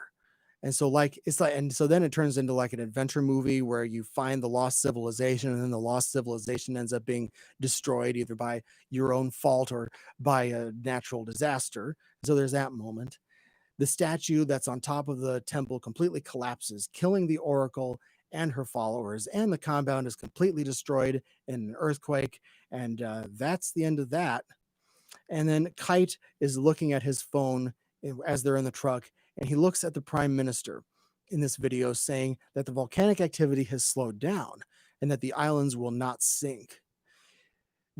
I imagine Onodera thinks differently because they look back that we see him in the back in the bed of the pickup truck and he blinks twice, and I'm guessing that means no. I'm sure that there is an ebb and flow to this disaster. And this is probably linking back to the 1973 movie because they weren't sure about when the very biggest part of the earthquake would happen, the one that actually splits the central part of the biggest island, Honshu, because that's the whole thing about calling earthquakes and when they're going to happen. You don't, the energy buildup may be there, but you don't know when that energy is going to actually be released. But that's the nature of earthquakes and the difficulty of predicting them. So then we're into episode 7. Things start to get back to normal a bit. Um, we start where, let's see, the news is on the phone talking about the evacuations. Mari asks about airplanes, and Kite is like, well, there probably aren't any airplanes because there are no undamaged runways, which makes sense. They drive through a destroyed town, which is one of the cities that's more close to the coast. And there are these dogs that are eating some kind of carcass as they speed through. And all that's left, in these towns are just death because there's, it's completely gone. And they get close to the port, as close as they can, and then the traffic is all stopped and people have gotten out of their cars, and it's basically turned into a parking lot on the road. And it's amazing how organized this port is, considering how bad the disaster was. But that's, I guess that's just Japanese restraint and organization, But there's a lottery system for the ID cards, and the families are getting broken up in the process because it isn't by family, it's actually just by their IDs. So it's all basically random, which that certainly sucks. So then Onodera is in the truck and he types in on their phone. He types and says that the Mount Fuji area is dangerous. And he predicts everything so far so well. So you can assume that that's what's going to happen. They notice that there is smoke coming up from Mount Fuji right then and there. The idea is that they can actually see Mount Fuji from that far away because the landscape has changed that much that they can see Mount Fuji down there, because that's like the highest point in eastern Japan still. It's the only part in eastern Japan that's still above water. So Ayumu sees 2 people from her track team, and the coach and her husband. So she talks with them and they're like, hey, there's a special list that you can get on this ocean liner that's escaping. You can get on there because you're a promising young person. And so that means, and the all-star team was included, so that means you can get on too. So okay, there's a secret list that includes middle school track teams. Okay. Shocking, but all right. So she has to decide if she's going to come or not, because, whether to desert her family or not. So Mari says, go and save yourself. And when Mari gives Ayumu a hug, Ayumu feels something around the back of her waist. And she's like, what is that? And her mom says nothing. And I'm like, I don't know what that is, because it looked like it was a wire or something. So when we do later find out what that is, Ayumu has to get in this long line to get on this ocean liner, and she pauses because of the pain from the wound in her leg, the plot device, which I'm sure that, that's going to go off, that plot time bomb, that plot device is going to go off pretty soon. The coach's, her track coach's husband says how they don't even know where the ship is going because the diplomats haven't even negotiated that yet. So Ayumu realizes, she looks up on her phone and figures out that what was on her mother's waist was a battery for what is called an LVAD, which is a heart pump. And so it is, so she had heart surgery, and really it's only like a temporary sort of thing because it's like a bypass sort of thing. And so Ayumu runs back. She gives her little bracelet pass that she's been given, and to another person who wants it. And Mari her mom says, no, you still need to go. And Ayumu says, Japan will be okay so long as Fuji doesn't erupt. Well, you know what happens then. Instantly, Mount Fuji erupts. There's a huge eruption and a big earthquake, and a shock wave occurs right then, too. The shock wave hits, and all these pieces of like really sharp debris come flying. And this 2 foot long, I'm not even kidding, 2 foot long shard of debris like goes right through Haruo's shoulder and like impales him. It goes totally through him. And so we see him screaming and like blood and everything, quite unpleasant. And now now that this revelation has occurred regarding her mom's heart condition, we know that the fanny pack that she's been carrying, that it has the batteries for this device in it. And so Mari has a solar power pack in order to charge this thing with. And I don't even know if that really exists in real life or not, maybe not, but that's how she's been surviving even this long. So it's possible that Mari has already given in to the fact that she's probably not going to make it through this because of her health condition. And her husband knew about it, but he got blown up. But then her children weren't even told about this operation and about the device. So they didn't even know. And so it was only now that they find this out. So we find out that the direction of the story again changes. And then we run into the nationalism. Now, the nationalism is really important here because of the way that it's set out here. And it's very interesting. I actually approve of it. And you'll see. They come upon, they're driving down the coast because obviously this ocean liner thing didn't work out. So they're driving down the coast and they see in the water, in the ocean, they see this mega float. And it's this very large pontoon style boat. It's like a barge, and it can have a lot of stuff on it, but generally these barges have either containers, parking lots, or airport runways. And this is the part where this anime rejects the nationalism. So I first on this barge, I noticed the giant, like these super giant speakers. And then also everybody on this float was carrying their own megaphone in order to yell at people with. And I thought, oh boy.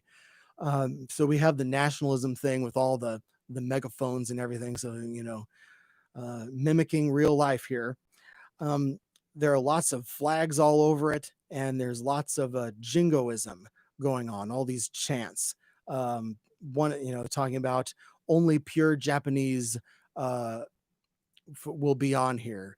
And I'm like, uh-oh. And then then they say, this is Japan and we will never sink.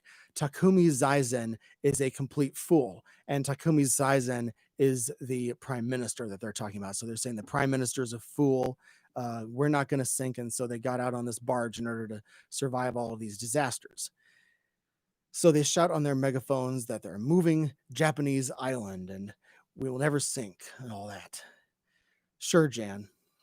With all this going on, it's going to play out because Go and Ayumu are mixed race and Mari is full-blooded Filipino. So we know this isn't going to go very well. Onodera types on the phone with his thumb and he says, "Don't go." I would have just left it right at that and left, but you have to have this confrontation play all the way through, in order to have the rejection of the nationalism go all the way. So they reject these people reject all three of them, obviously, because Koichiro was Japanese. He's not there anymore. And his children aren't 100% Japanese. They aren't approved by the nationalists. So Kite yells at them saying, "What are you talking about? You are such a-holes," in English. And Ayumu says, "Go to hell." Go, the boy says he hopes that their pontoon sinks. And we already know it's going to happen anyway. And then, so they go further down, and then they have this man who has a boat, and he actually says, "Well, I will take you instead." So it's this captain that they don't even know on this smaller kind of boat, and he decides, they decide to go with him. However, shortly after, this big barge that all these nationalists are on, it the ship either runs into something or there's an accident on it. I believe they said that there's a ship that their ship ran into something. The barge ran into something. So then this barge, it leaks oil and then sets fire and explodes. And so there's all these like Japanese nationalists, and they're all on fire and they're all screaming and they're all running off of this barge into the water in flames. The whole thing blows up. It's actually really satisfying. So they get aboard. So then the debris from the explosion, though, from the barge, the debris punctures the boat that our family is on. So then they have to get into lifeboats in order to survive. And then a tidal wave finishes destroying the boat. And then it's dark. And then the lifeboat comes upon this thing that they think is an island. And it's actually just the top of a building, like the helipad part of a skyscraper. And that's actually what it is that they ran into. And that just proves how much Japan has sank. This is quite a wild ride. Like this anime does not have the greatest reviews, but at the same time, you almost have to see it just in order to experience it, right? But it's so weird. But it's a very wild ride, and it is not how the Komatsu book goes. It is not how any of these movies go either. So this last episode was this episode 8, that's the one you got to watch out for. That's the tough one. So Ayumu and Go are with the captain. Then it's the three of them in this lifeboat. The first death of the episode is the captain. He is leaning outside, like half his body is leaning outside this lifeboat, and the Ayumu wakes up, and she wakes up to his body being eaten by all of these seagulls. Like they have picked, they're picking the bones, clean. And then she's like, oh my God. And and then right at that moment, a shark from the water comes out and grabs the body and pulls the body into the water. And they're like, oh my God, and like that, I didn't expect that to happen. So there's that. Then at that point, I think it's actually some of the best stuff in the entire anime series is the part when Ayumu and Go, and it's just the two of them, and they're in the lifeboat. And I start thinking about Life of Pi, maybe, or some of these other movies and shows that have had someone in a lifeboat in the middle of the ocean. They have to survive, and it's they're isolated, and it's that whole trope. But it's actually done pretty well. It actually has some of the best dialogue of the whole thing, because it's her and her brother, and they get a chance to kind of reflect on things and talk about things. And so that is a nice respite from all of the death that is in this. They reminisce about some of the comforts of life. They reminisce about Starbucks, and they reminisce about Amazon deliveries. And he was like, I ordered a game and it was going to be delivered by Amazon, and I guess that's not going to happen anymore. And so this discussion is something that you can actually relate to a lot more than a lot of the other stuff that happens in this. Not to get too sad, but millions of Americans and others have assuredly had conversations like this, considering the coronavirus outbreak. Hey, I remember when we used to be able to blank, fill in the blank, right? Plenty of things. So this episode, it reminded me a lot of Life of Pi, and we get this sad part of it, we get a sad part for a change when Koichiro, the father, appears in Ayumu's dream and actually reunites with them. And then she wakes up and he's gone. But then at that point, we're again reminded of the cut on Ayumu's leg. And this was actually the point where the first time through when I watched this was actually the point where I realized that she had a job in an actual infirmary. And I was like, wait a minute, man, isn't that kind of, it's a good thing this is an anime, and it doesn't matter. But you'd think that she'd be like, hey, let's get this festering wound taken care of, because this wound, every time you see it, it keeps looking worse and worse. And I'm not going to play the plot hole police, but whatever. Then there's a moment where a flying fish like flies into this into the lifeboat raft that they're on, because it's kind of like this tent basically, and the tent has like this tent material bottom as well, so it's like this life raft slash tent sort of a thing. But the moment uh, with the flying fish, that like they try to catch the fish in order to eat it, and the flying fish flies out. But then there's this bird that lands on top, and it looks like a pelican sort of thing that lands on top, or maybe like a heron, and it lands on top of the tent and or the boat. And then they go up and they grab the bird, and they grab the bird down in there, and they're trying to wrestle with it, and then the bird spits out like 3 fish that it had eaten, and then they use the fish's beak in order to descale the fish so that they can eat the fish.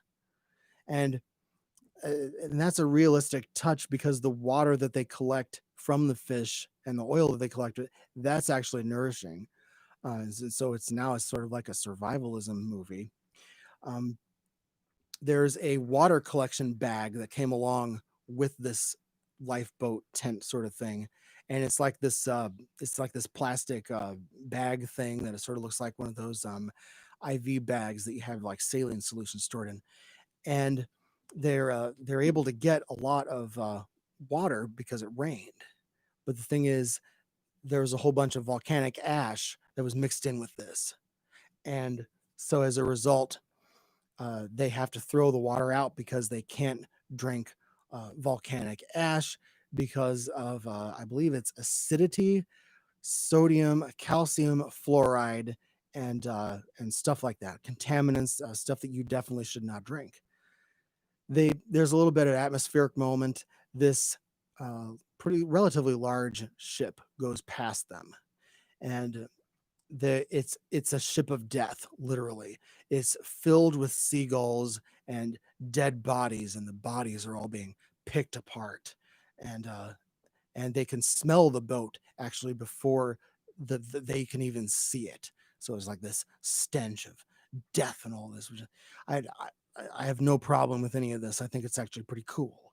But they they figure that Onodera, there's at one point before this where Onodera gave them coordinates uh, when he typed it out on the phone, and they're trying to figure out what these coordinates were for. And after some final small talk centering around Mari's story, but eventually Mari and Haruo appear in a boat and rescue them because they had taken the other lifeboat.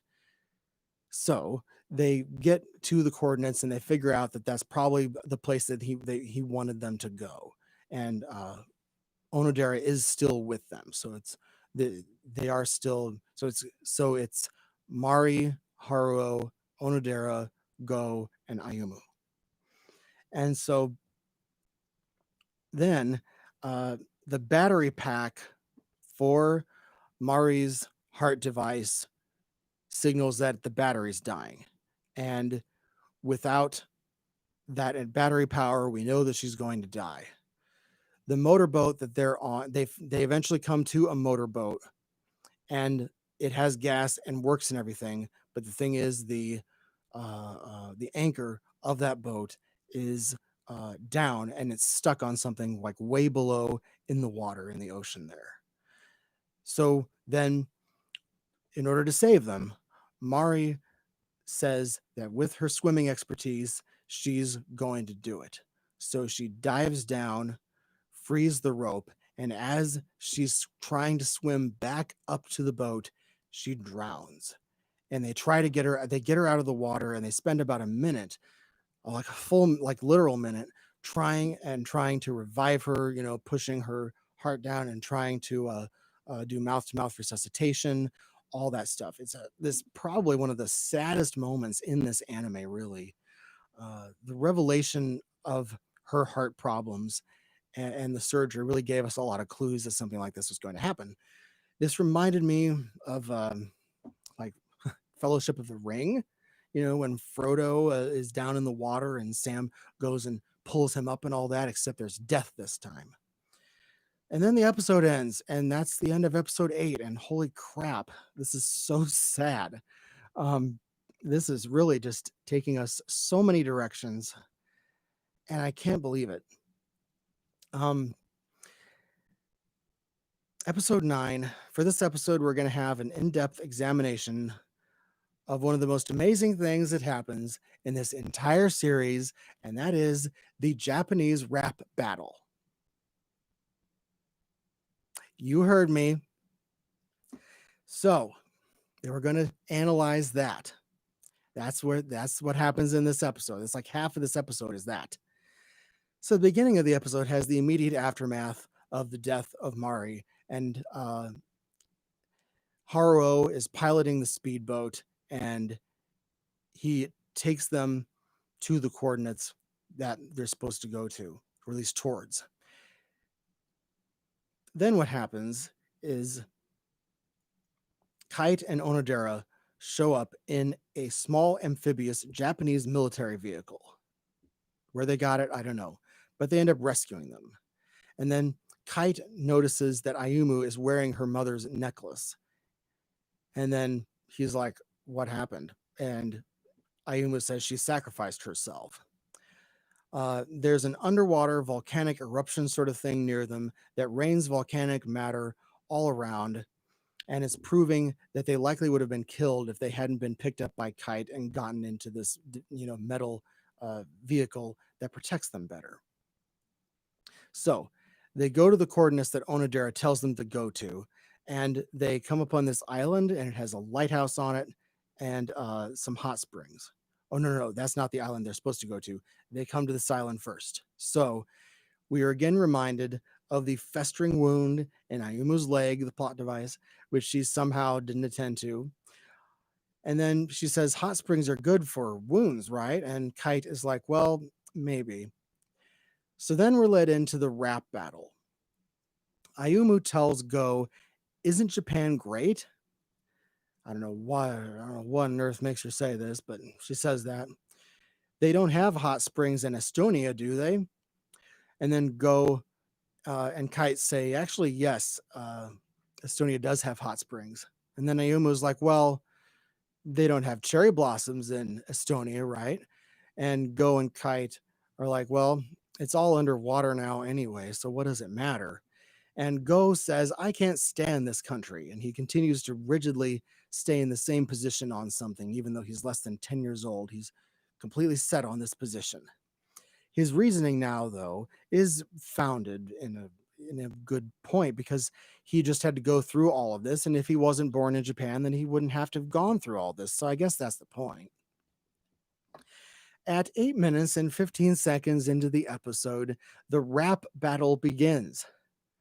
And Kite says, okay, let's get started. All of us Japanese here, we're all on the same ship. We're all survivors. Don't you get it? Don't you keep it inside. Let it all out. What's deep inside your heart? Go, the kid, says, I can't rap. And Kite says, can't isn't allowed here. And meanwhile, there's a beat that's playing on Kite's phone that's like a rap instrumental. I can't believe this. But Kite says, we don't have a road or a firm ground or time. Let your frustrations out, man. Go says, people in this country are so subdued. They're all good-natured and timid. They're worried about appearances. They're introverted, insular, and do things in groups. They treat you like a freak if you're different, so damn picky and hammering down the nail that sticks out. It's totally different than foreign countries. I'm glad this country is sinking, but I won't be taken with it. Okay. Kite then says, hey there, Japanese dude. He's dissing Japan, man. Come on, give him what he's for. Let's hear your answer. Haruo, let's go. So Haruo is like, what? Well, and then Haruo starts rapping. He says, hey, you there, smart aleck. And I actually wrote this all down. Quit talking big. You go complaining that you hate Japan. That negativity, though, is so totally Japanese. There's little difference between individuality and selfishness. If you assert yourself too much, life just becomes painful. And what's wrong with being good-natured? Getting your wallet back when you lose it is awesome. We don't hurt others when we worry about appearances. That consideration shows our kindness. That's what I like. I admit we can be picky about details. That's why we're such good service, thoughtfulness, and accuracy. You complain we're too serious? That's our special talent. Everyone in the world trusts Made in Japan. You can connect to the world just through the internet. Quit talking big just because you think you know it all now. If you hate it that much, then get the hell out. If you regret it someday, what do I care? Well, the ending of that certainly is some of the most nationalist stuff there is. It's just like the Americans when they say, love it or leave it, right? Interesting. I don't know if I approve of that, but you see, like we're hearing all these different viewpoints, right? And I think that's what the point is here. But I never thought that the Japan Sink story would be turned into a rap battle about what it is to be Japanese. You have to really see this to believe it. I I really couldn't believe it. Kite says, "Yes, you can do it. I knew you could. Okay, lady, now it's your turn. Don't sit silent. Now's the time to talk."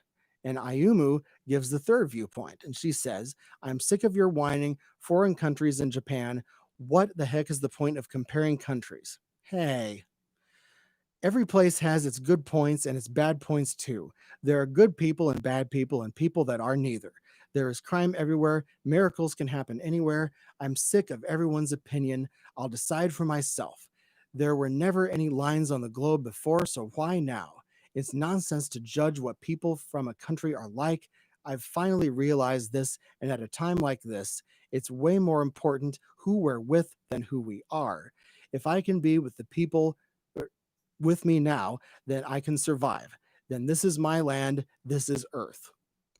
So this is a great funny moment when Kite offers. There's also a funny moment when Kite offers Onodera the opportunity to rap, which he can't speak, and so instead the subtitle they show him, and then the subtitle reads, "I'll punch the people who mocked me." I thought that was actually one of the coolest things in this series was whoever thought of writing that. That was pretty funny. So because this is Kaijuvision, I'm going to actually take apart what this rap battle actually means. It's not difficult, but I'll give you my quick impression. They're talking about what it means to be Japanese, and that's connected to Komatsu's reason for writing Japan Sinks in the first place. What will happen to the Japanese people? That's what is really what this whole story is about in the first place. Go believes in Japanese exceptionalism, right? That there are a lot of unique qualities that Japanese people generally have. Good-natured, timidity, introversion, exclusivity, but he cites negative qualities. And this isn't an unusual critique that would come from a lot of people, but he disagrees with those characteristics of his nationality. So he's glad to see them gone due to the country sinking. But it's also self criticism. It's introspective and vulnerable on a national scale. He seems to have a globalist opinion, wishing that Japan would be just like everywhere else, or at least more open, less timid, and more carefree. So that's the first one. Haruo's opinion is extremely different from Go's, but it is similar in that Haruo believes in Japanese exceptionalism, also just like Go does, but he holds on to the positive things and highlights the positive things about Japanese exceptionalism. He says being negative and filled with complaints is itself a Japanese attribute. He frames individuality as selfish, so he thinks that the high level of trust in Japanese society is a good thing. I'd recommend reading a book called Trust, which is written by a man named Francis Fukuyama, if you want to explore more about the uniqueness of Japan with regards to civil society. So, to that end, he says that attention to detail, kindness, trustworthiness, and being good natured by far outweigh the negatives that go listed.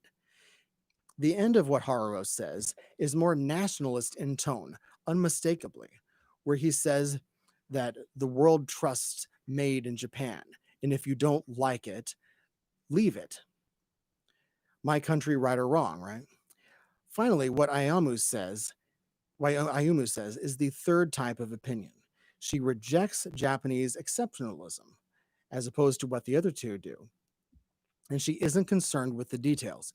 She's more worldly like Go is, but in a different way. She's not particularly down on Japan like Go is, and not positive like Haruo is. She says there are good and bad people everywhere, so don't bother comparing.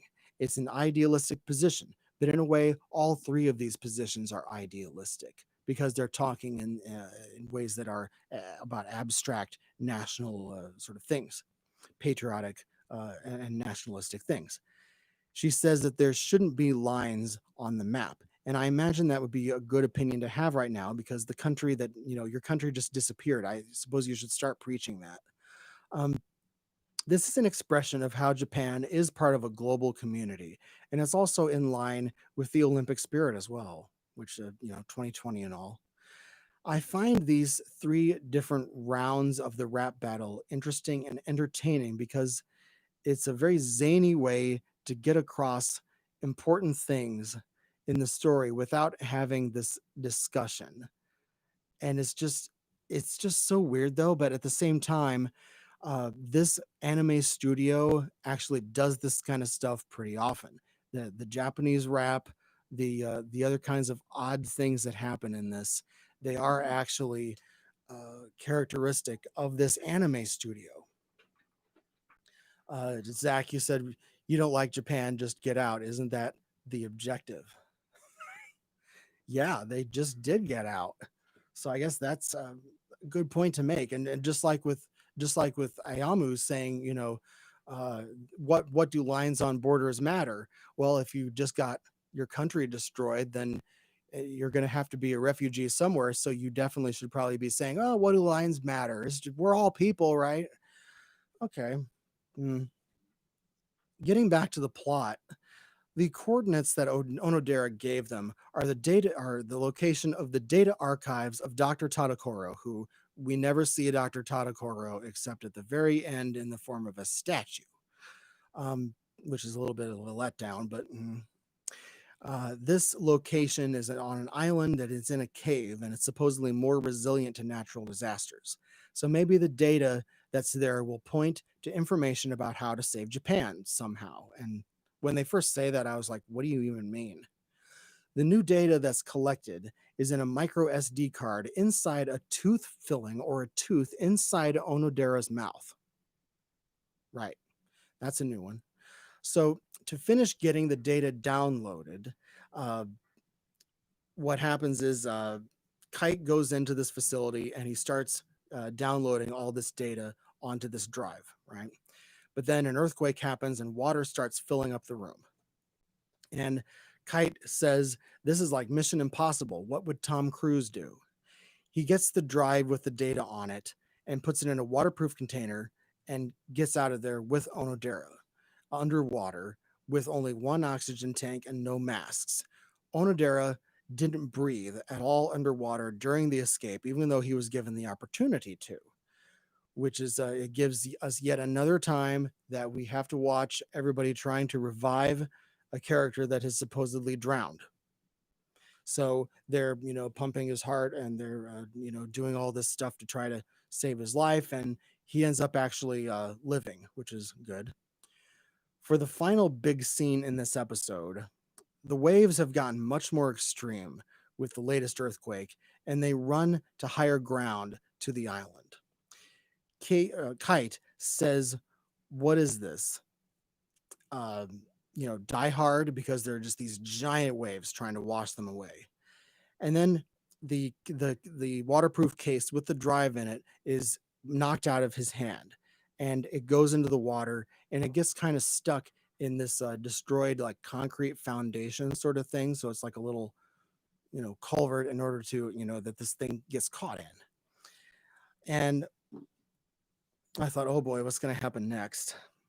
And well, Haruo decides to sacrifice himself in order to get the drive back. They count the number of seconds between the huge waves, and Haruo bravely volunteers for the job of running out and retrieving the case. He psychs himself up, but I think we know what's going to happen. The music and the sound during this run out and him retrieving it is actually extremely good. The music goes with what's going on in the screen for a change, and it has a lot of momentum. And he gets the case and he throws the case to them, but right as that happens, a huge wave takes him away, and he disappears. And Kite is extremely upset at Haruo's supposed death.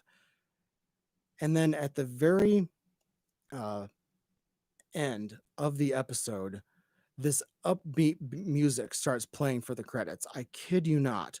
Upbeat music. And that totally dissolves the mood, and it keeps us from feeling down in the dumps, but it's like, it's really upbeat music. I don't see why they even did that. I don't know. But at this point, the music placement is getting on my nerves a lot more. It seems about once per episode where I'm like, okay, music, we hear you. You are loud. I would like you to turn it down or shut it off completely because you're destroying the moment. It's not that the music is bad. It's just that the choices made about where to put this music and when, they wouldn't be my choices. But now we're just down to a few characters left. We have Onodera, Ayumu, and Go. So I'm hoping, well, at least maybe the rest of these three characters will get there and go through this. Zach, you're talking about Devilman Crybaby. Yes, that is the same director that did this, and it is the same studio. And yeah, the Devilman Crybaby, I've heard, I have not seen it, but it has rapping for dramatic purposes, like you're saying. Yep. Yes, it is the same studio that made that. Science Saru Studios. So, we're at the last chapter, everybody. Kite and the other survivors are sad about Haruo's demise. Ayumu has developed what looks like gangrene on her leg by this point and is limping, visibly limping, even though still nobody notices the plot device. They're on an island, basically an island above water. It's not even that, it's like a few buildings, like the tops of some buildings. And it turns out that the data that they retrieved, that Haruo saved, it actually says what parts of Japan will come back first. And I'm like, what do you mean? I thought it just sank. But actually, it turns out that the Japan will be coming back. So they build a raft, makeshift raft, and they start for the closest place on the map that will supposedly come back first. And they sit there in the water, and there's nothing, at least at first glance. And then Kite, this is bizarre, but Kite finds a large balloon that's floating on the water, and he proceeds to fill it up with air from one of the like oxygen tanks that they have, which I thought you were supposed to be using helium, but never mind. He says he then fills up this balloon and then connects it to like this sort of flat surface, and then that's connected to this not hot air balloon. And then he gets on the balloon and he's like, bye, and leaves. And Ayumu and Go are like, wow, he just ditched us pretty much. And this turn in the story is actually pretty baffling for a second only. But then they realize, well, he probably found the balloon not by accident, and it wasn't luck. And so then Ayumu, Kite left his phone there, and Ayumu and Go find the phone, and they realize that he's doing something. And because they see location data occurring. And then we see some harrowing moments in the cold wind because Kite is up in the cold wind, like super gusty wind, risking his life. And this is basically our YouTuber getting redemption moment, right? The balloon generated power, and then suddenly there's internet, and they're able to send out a distress signal. Don't ask me how. So then he tells them how lucky they are to have, never mind. A rescue helicopter arrives very quickly and tells them how lucky they are to have survived, and they get rescued. And then they figure that Kite was not just relying on luck when he got the balloon. Of course, at this time, Ayamu is overcome by the infection in her leg and collapses. And then we find ourselves at a hospital, and it looks like they're in Russia because there's Russian news on the television. And we get a satellite image of Japan, of and like it's like a zoom out area of East Asia. So we see that Japan is completely submerged except for Mount Fuji, which is still erupting, and that's the only part of Japan that's above ground. It's erupting. It doesn't look like it's going to stop anytime soon. And also, southeastern part of South Korea is also submerged because of what earthquakes, tsunami, etc. So Ayamu is told that there's a bone infection and that her leg will have to be amputated.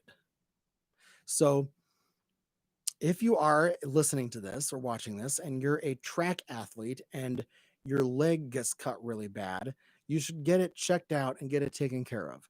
Don't let it go for so long because you're going to end up having to have your leg chopped off. So the next part was just too much, in my opinion. Ayamu is recovering from the operation on her leg, and she gets this birthday message. It's this video from Kite, and it has her mother on it. And she's saying happy birthday and all this to Ayamu. And it looks like this cursed Snapchat video because there's these like a dog face that's on one of them, and like all it's that thing. And so, and then Haruo is there in this video too, and he's saying, "Oh, happy birthday and all this," because it's her 15th birthday on that day. And this is literal torture for her. She's seeing her mother and all these other people who have been just killed in all these horrifying ways, and then she's just bursting out crying. Like, it's so just awful. And I don't know if this was really even, I don't know if this part was really necessary. It was a bit much. Later, Ayamu and Go are apparently not in Russia anymore, and they're looking through all the family photos and pictures that Mari took over all the years. They say that the account password was on the ring that she gave to Ayamu before she sacrificed herself. And this is also pretty sad, but at least it's hopeful about moving forward. We see videos that had the audio played, like the flashback audio. We see the videos now that this flashback audio came from, and then we see, then we're flash forwarded. We're flash forwarded to 8 years later after the sinking of Japan. So Go has become a swimmer, and then at the part then we see there's a part where the Olympics are going on, and we see the Japanese Olympic athletes doing coming on because it's the Parade of Nations. And so it's a very poignant moment because Japan doesn't exist anymore, and also with the 2020 Olympics being postponed until next year because all this going on right now, it's also a poignant moment for people who are watching, and it's also poignant because uh, I don't think they knew that this was going to happen when they created this anime. I think what happened is that maybe in the middle of creating this anime, somewhere during the production process, the coronavirus stuff happened, and then that just threw everything out of whack. And that might be some of the explanation for why it might be some of the explanation for what was I going to say? For why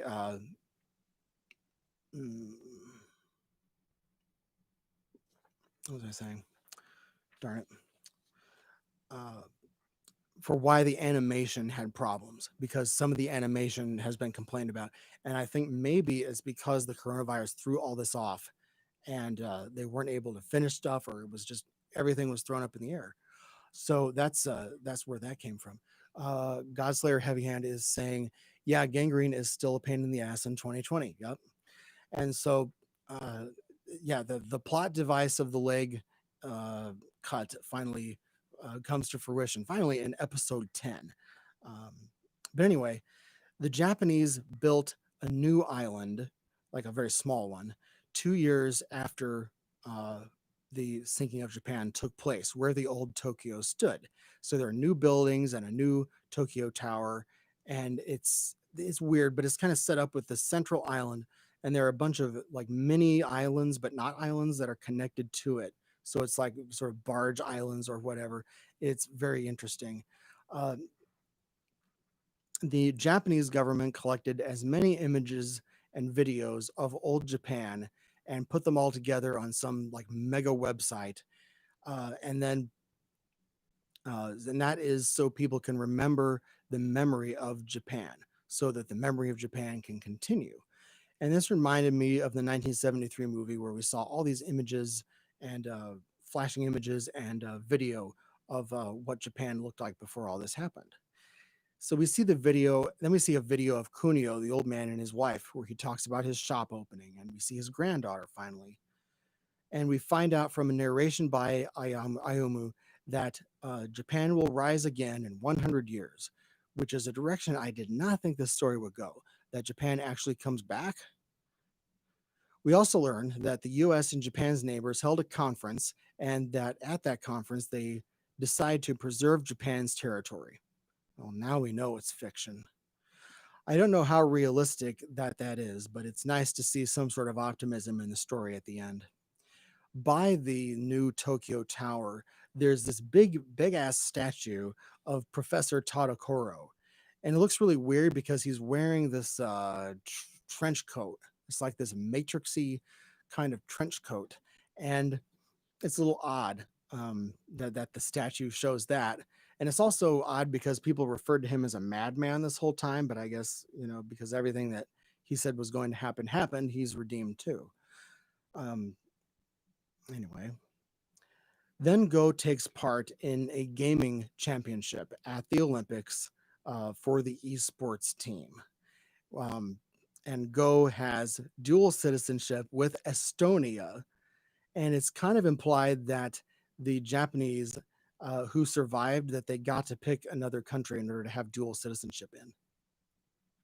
Then we see Onodera in this special chair that he has because he's so disabled, and he can use technology and like type things with his one hand.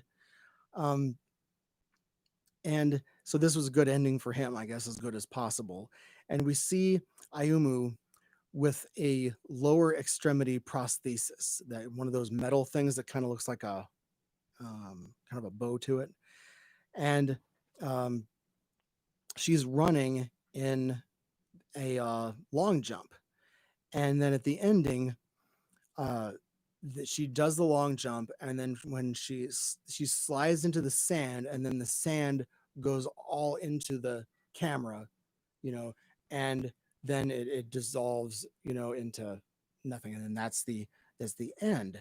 But there are a few things that I want to discuss regarding this that I don't understand, and that's what's probably maybe the most interesting thing about what I'm going to be saying in this video are the things that I either don't understand or I find particularly interesting. So hopefully somebody else can explain this to me later. But Kite is looking younger. There's a thing in episode 10. Kite is looking younger, and she is flying a kite in the air. And it looks like a flashback to when she was younger.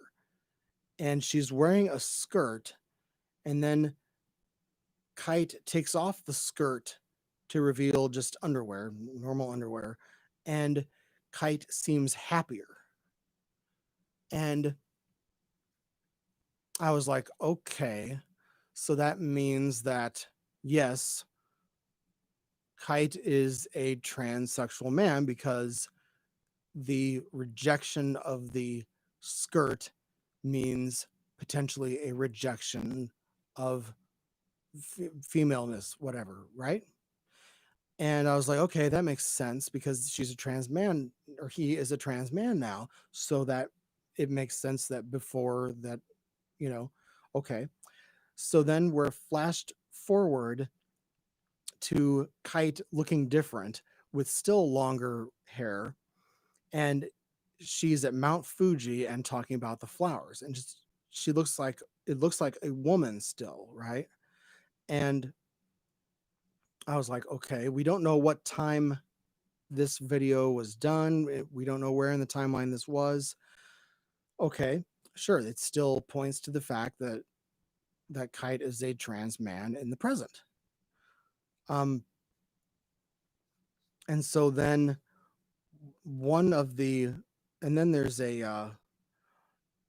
another one where there's another scene that it flash forwards to the present, and Ayumu is in the present day, and she sees her phone, and there's an alert that comes up that says Kite is streaming now. And then Ayumu says in English, "She looks well." And I was like, wait, what? What do you mean she looks well? I don't understand now. Because everything we've seen up to now points towards the idea that she's a trans man, or he's a trans man. And so why now is Ayumu saying she looks well? Is she misgendering him? And I was like, hmm. But then also in the present, we see Onodera watching a video of Kite, and Kite looks the same as as we've seen throughout the whole series. And I was like, wait a minute, he still looks the same. So why is Ayumu referring to him as she when she says she looks well? So this isn't difficult. It's not supposed to be difficult, but I don't understand the English phrase of her saying she looks well. Um, hmm. Anyway, maybe somebody can help me out with this, because this is still a very new series. I haven't, looked further into this. I don't think anybody's written an article about this aspect of the movie, or this aspect of the series. So I don't exactly know what's going on with that. But what I'm doing here though is I'm trying to clumsily point out a seeming discrepancy because everything points to Kite being a trans man, and except when Ayumu says she looks well. So I don't know why she says she looks well, because I think everybody so far has been led to believe that Kite is a trans man. Oh well, you know what I mean. But anyway, that I was just kind of thrown. I was just kind of thrown for it though at the end when she said that. I was like, wait a minute. I thought I understood everything up to now. Um, along with some of the images in when they show us all the images of what Japan used to be like, one of the images, if you look closely, it's at 22 minutes and 27 seconds in. There is a snapshot uh, that shows a gay wedding where there are two older Japanese men kissing each other at what is clearly a wedding ceremony. So this series is in fact um,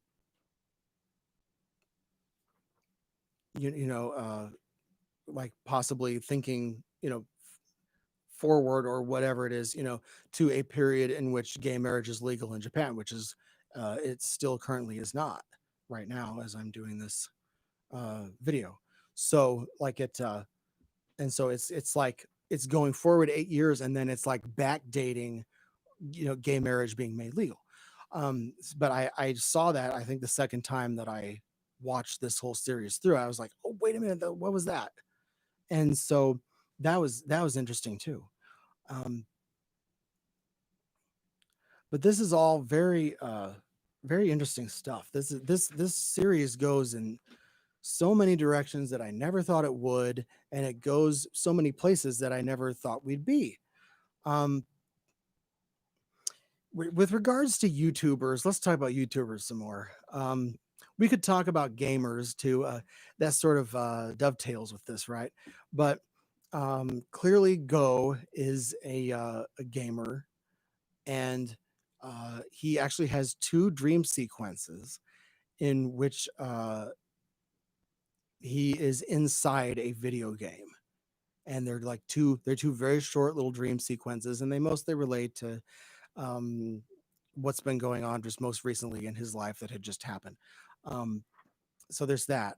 But let's go into YouTubers. When Kite's video appears on the phone in the first episode, showing the video of Okinawa sinking, Ayumu immediately takes the opinion that it's a YouTuber, so it's probably false. And the fact that he's a very popular YouTuber does not help the case that he's. It doesn't hurt the case that he's probably false. And so, like, it's those videos on YouTube that are like totally fake stuff, and there's like 50 million or 100 million views or whatever, and it's fake. Um, Undoubtedly, this conflict and this part of the storyline, I believe, is related to the incredibly narcissistic and disrespectful adventures of Logan Paul when he went to Japan in 2018.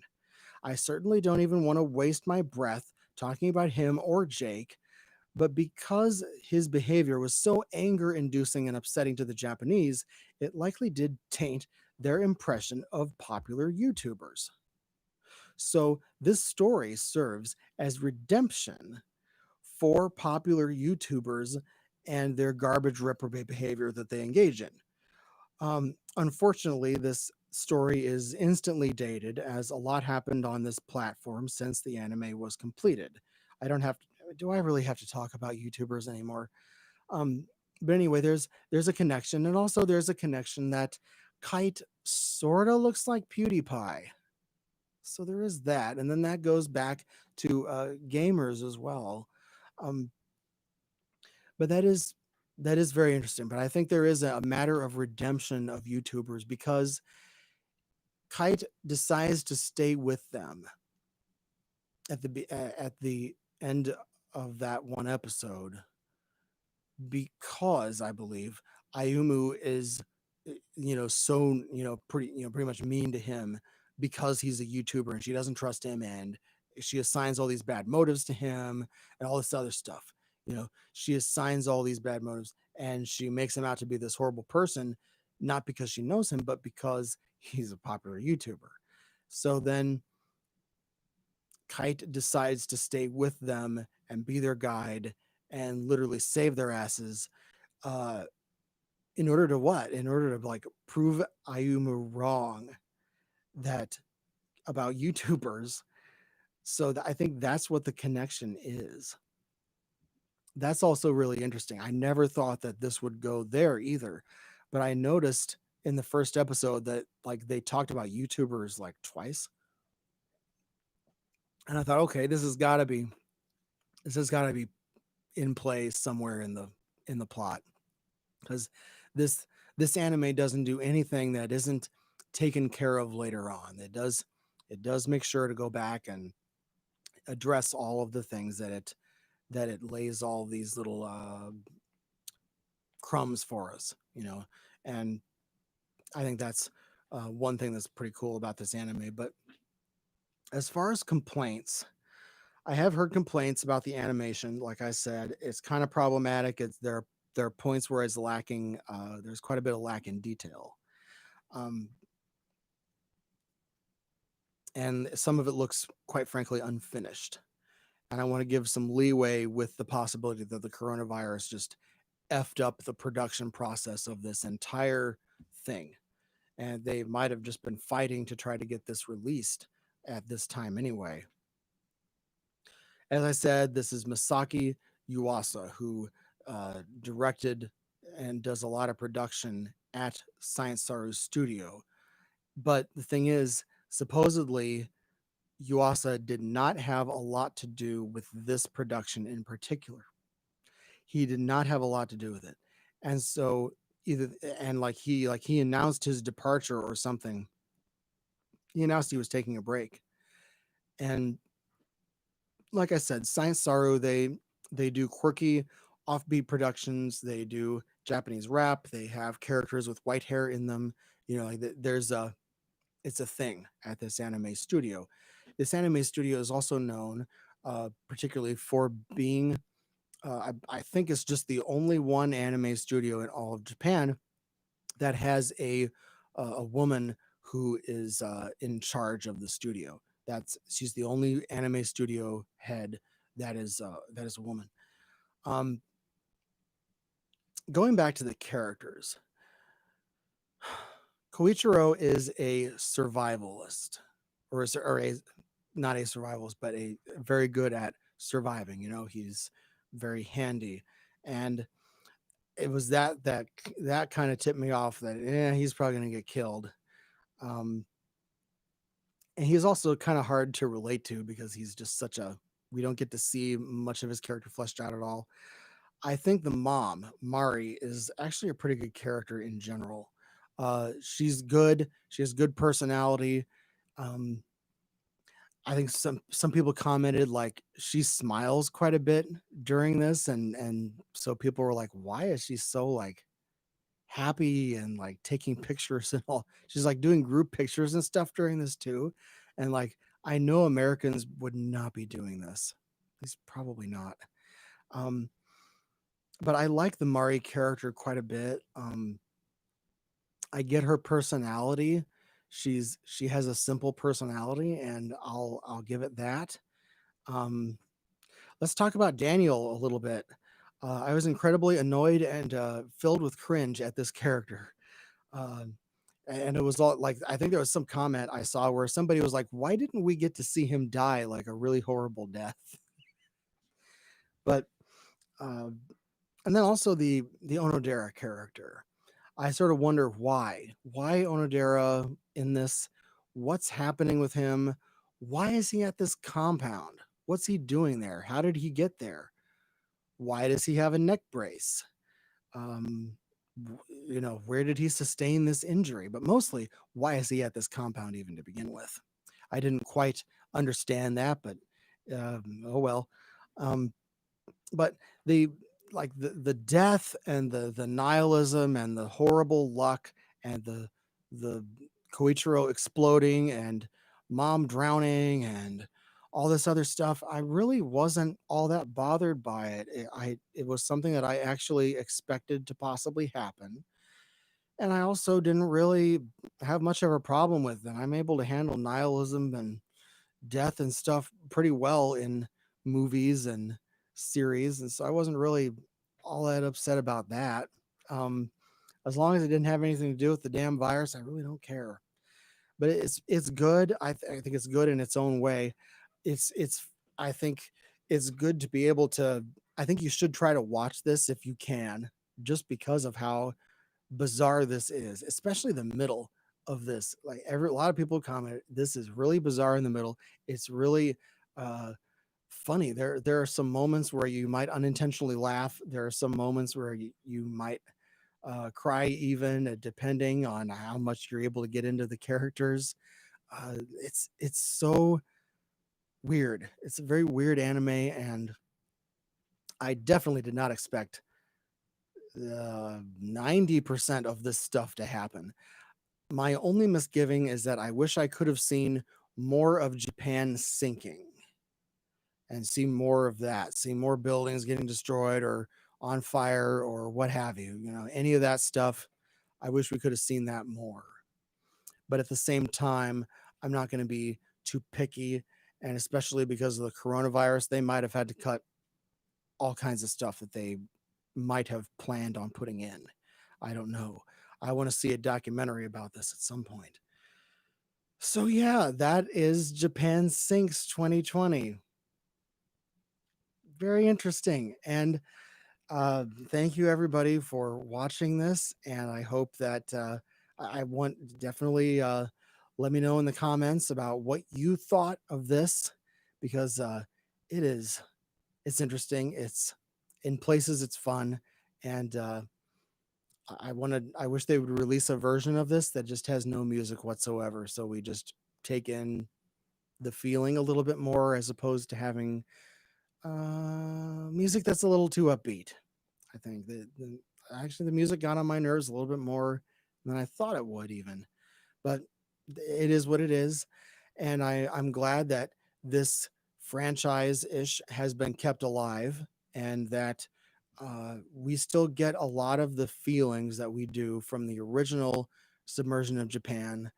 If you haven't seen the Submersion of Japan episode that Kaijuvision did, that I did at Kaijuvision, it is incredibly good. John LeMay he has a guest segment on that episode too, and the related topic that I talk about is the Great Kanto earthquake of 1923. So there's just so much cool stuff in that episode. It's one of the best episodes that I ever did on this show. It's absolutely fabulous. I love the Submersion of Japan. I read the book. If you haven't read the book Japan Sinks by Komatsu, uh, there's an English translation of it. It's really good. Great stuff to look at. Uh, I love disaster movies. I love disaster fiction, and it's a great part of tokusatsu that is unfortunately overlooked by some, because there are a lot of people who just look at Godzilla and Godzilla only, or just look at kaiju only. And there's so much more to tokusatsu than just kaiju and sci-fi. There's a lot more than that, and disaster fiction and disaster sci-fi stuff is really cool. I really love it. I particularly like um, disaster movies from the 1970s, in particular from America. A lot of the disaster movies from the 70s are not only just fun to look at for the effects, but they're entertaining to watch. There's for the good and bad aspects of both. Uh, they're great to watch. Particularly, I would recommend watching Earthquake or any other ones, or any other of Irwin Allen's uh, special effects and masterpieces. That man knew how to do disaster movies. He may have been a difficult man to work with, but he knew how to make some pretty cool stuff happen on the screen, whether it's burning buildings or collapsing buildings, or swarms of bees killing people and causing nuclear meltdowns at nuclear plants. Um, it's all there. Irwin Allen has done some great stuff, and I feel like disaster movies are really in their heyday in the 70s, and it seems like no matter what you can throw on the screen now, it seems like disaster movies aren't really the same. And Irwin Allen's just some awesome stuff. But anyway, this has been a fun time running this through with you, and it's been a fun time having you here to enjoy this with me. It's been a fun experience. I took way more notes than I thought I would, but I really reflected on this big time. And so thanks everybody for watching, and I will see you next time. Bye bye.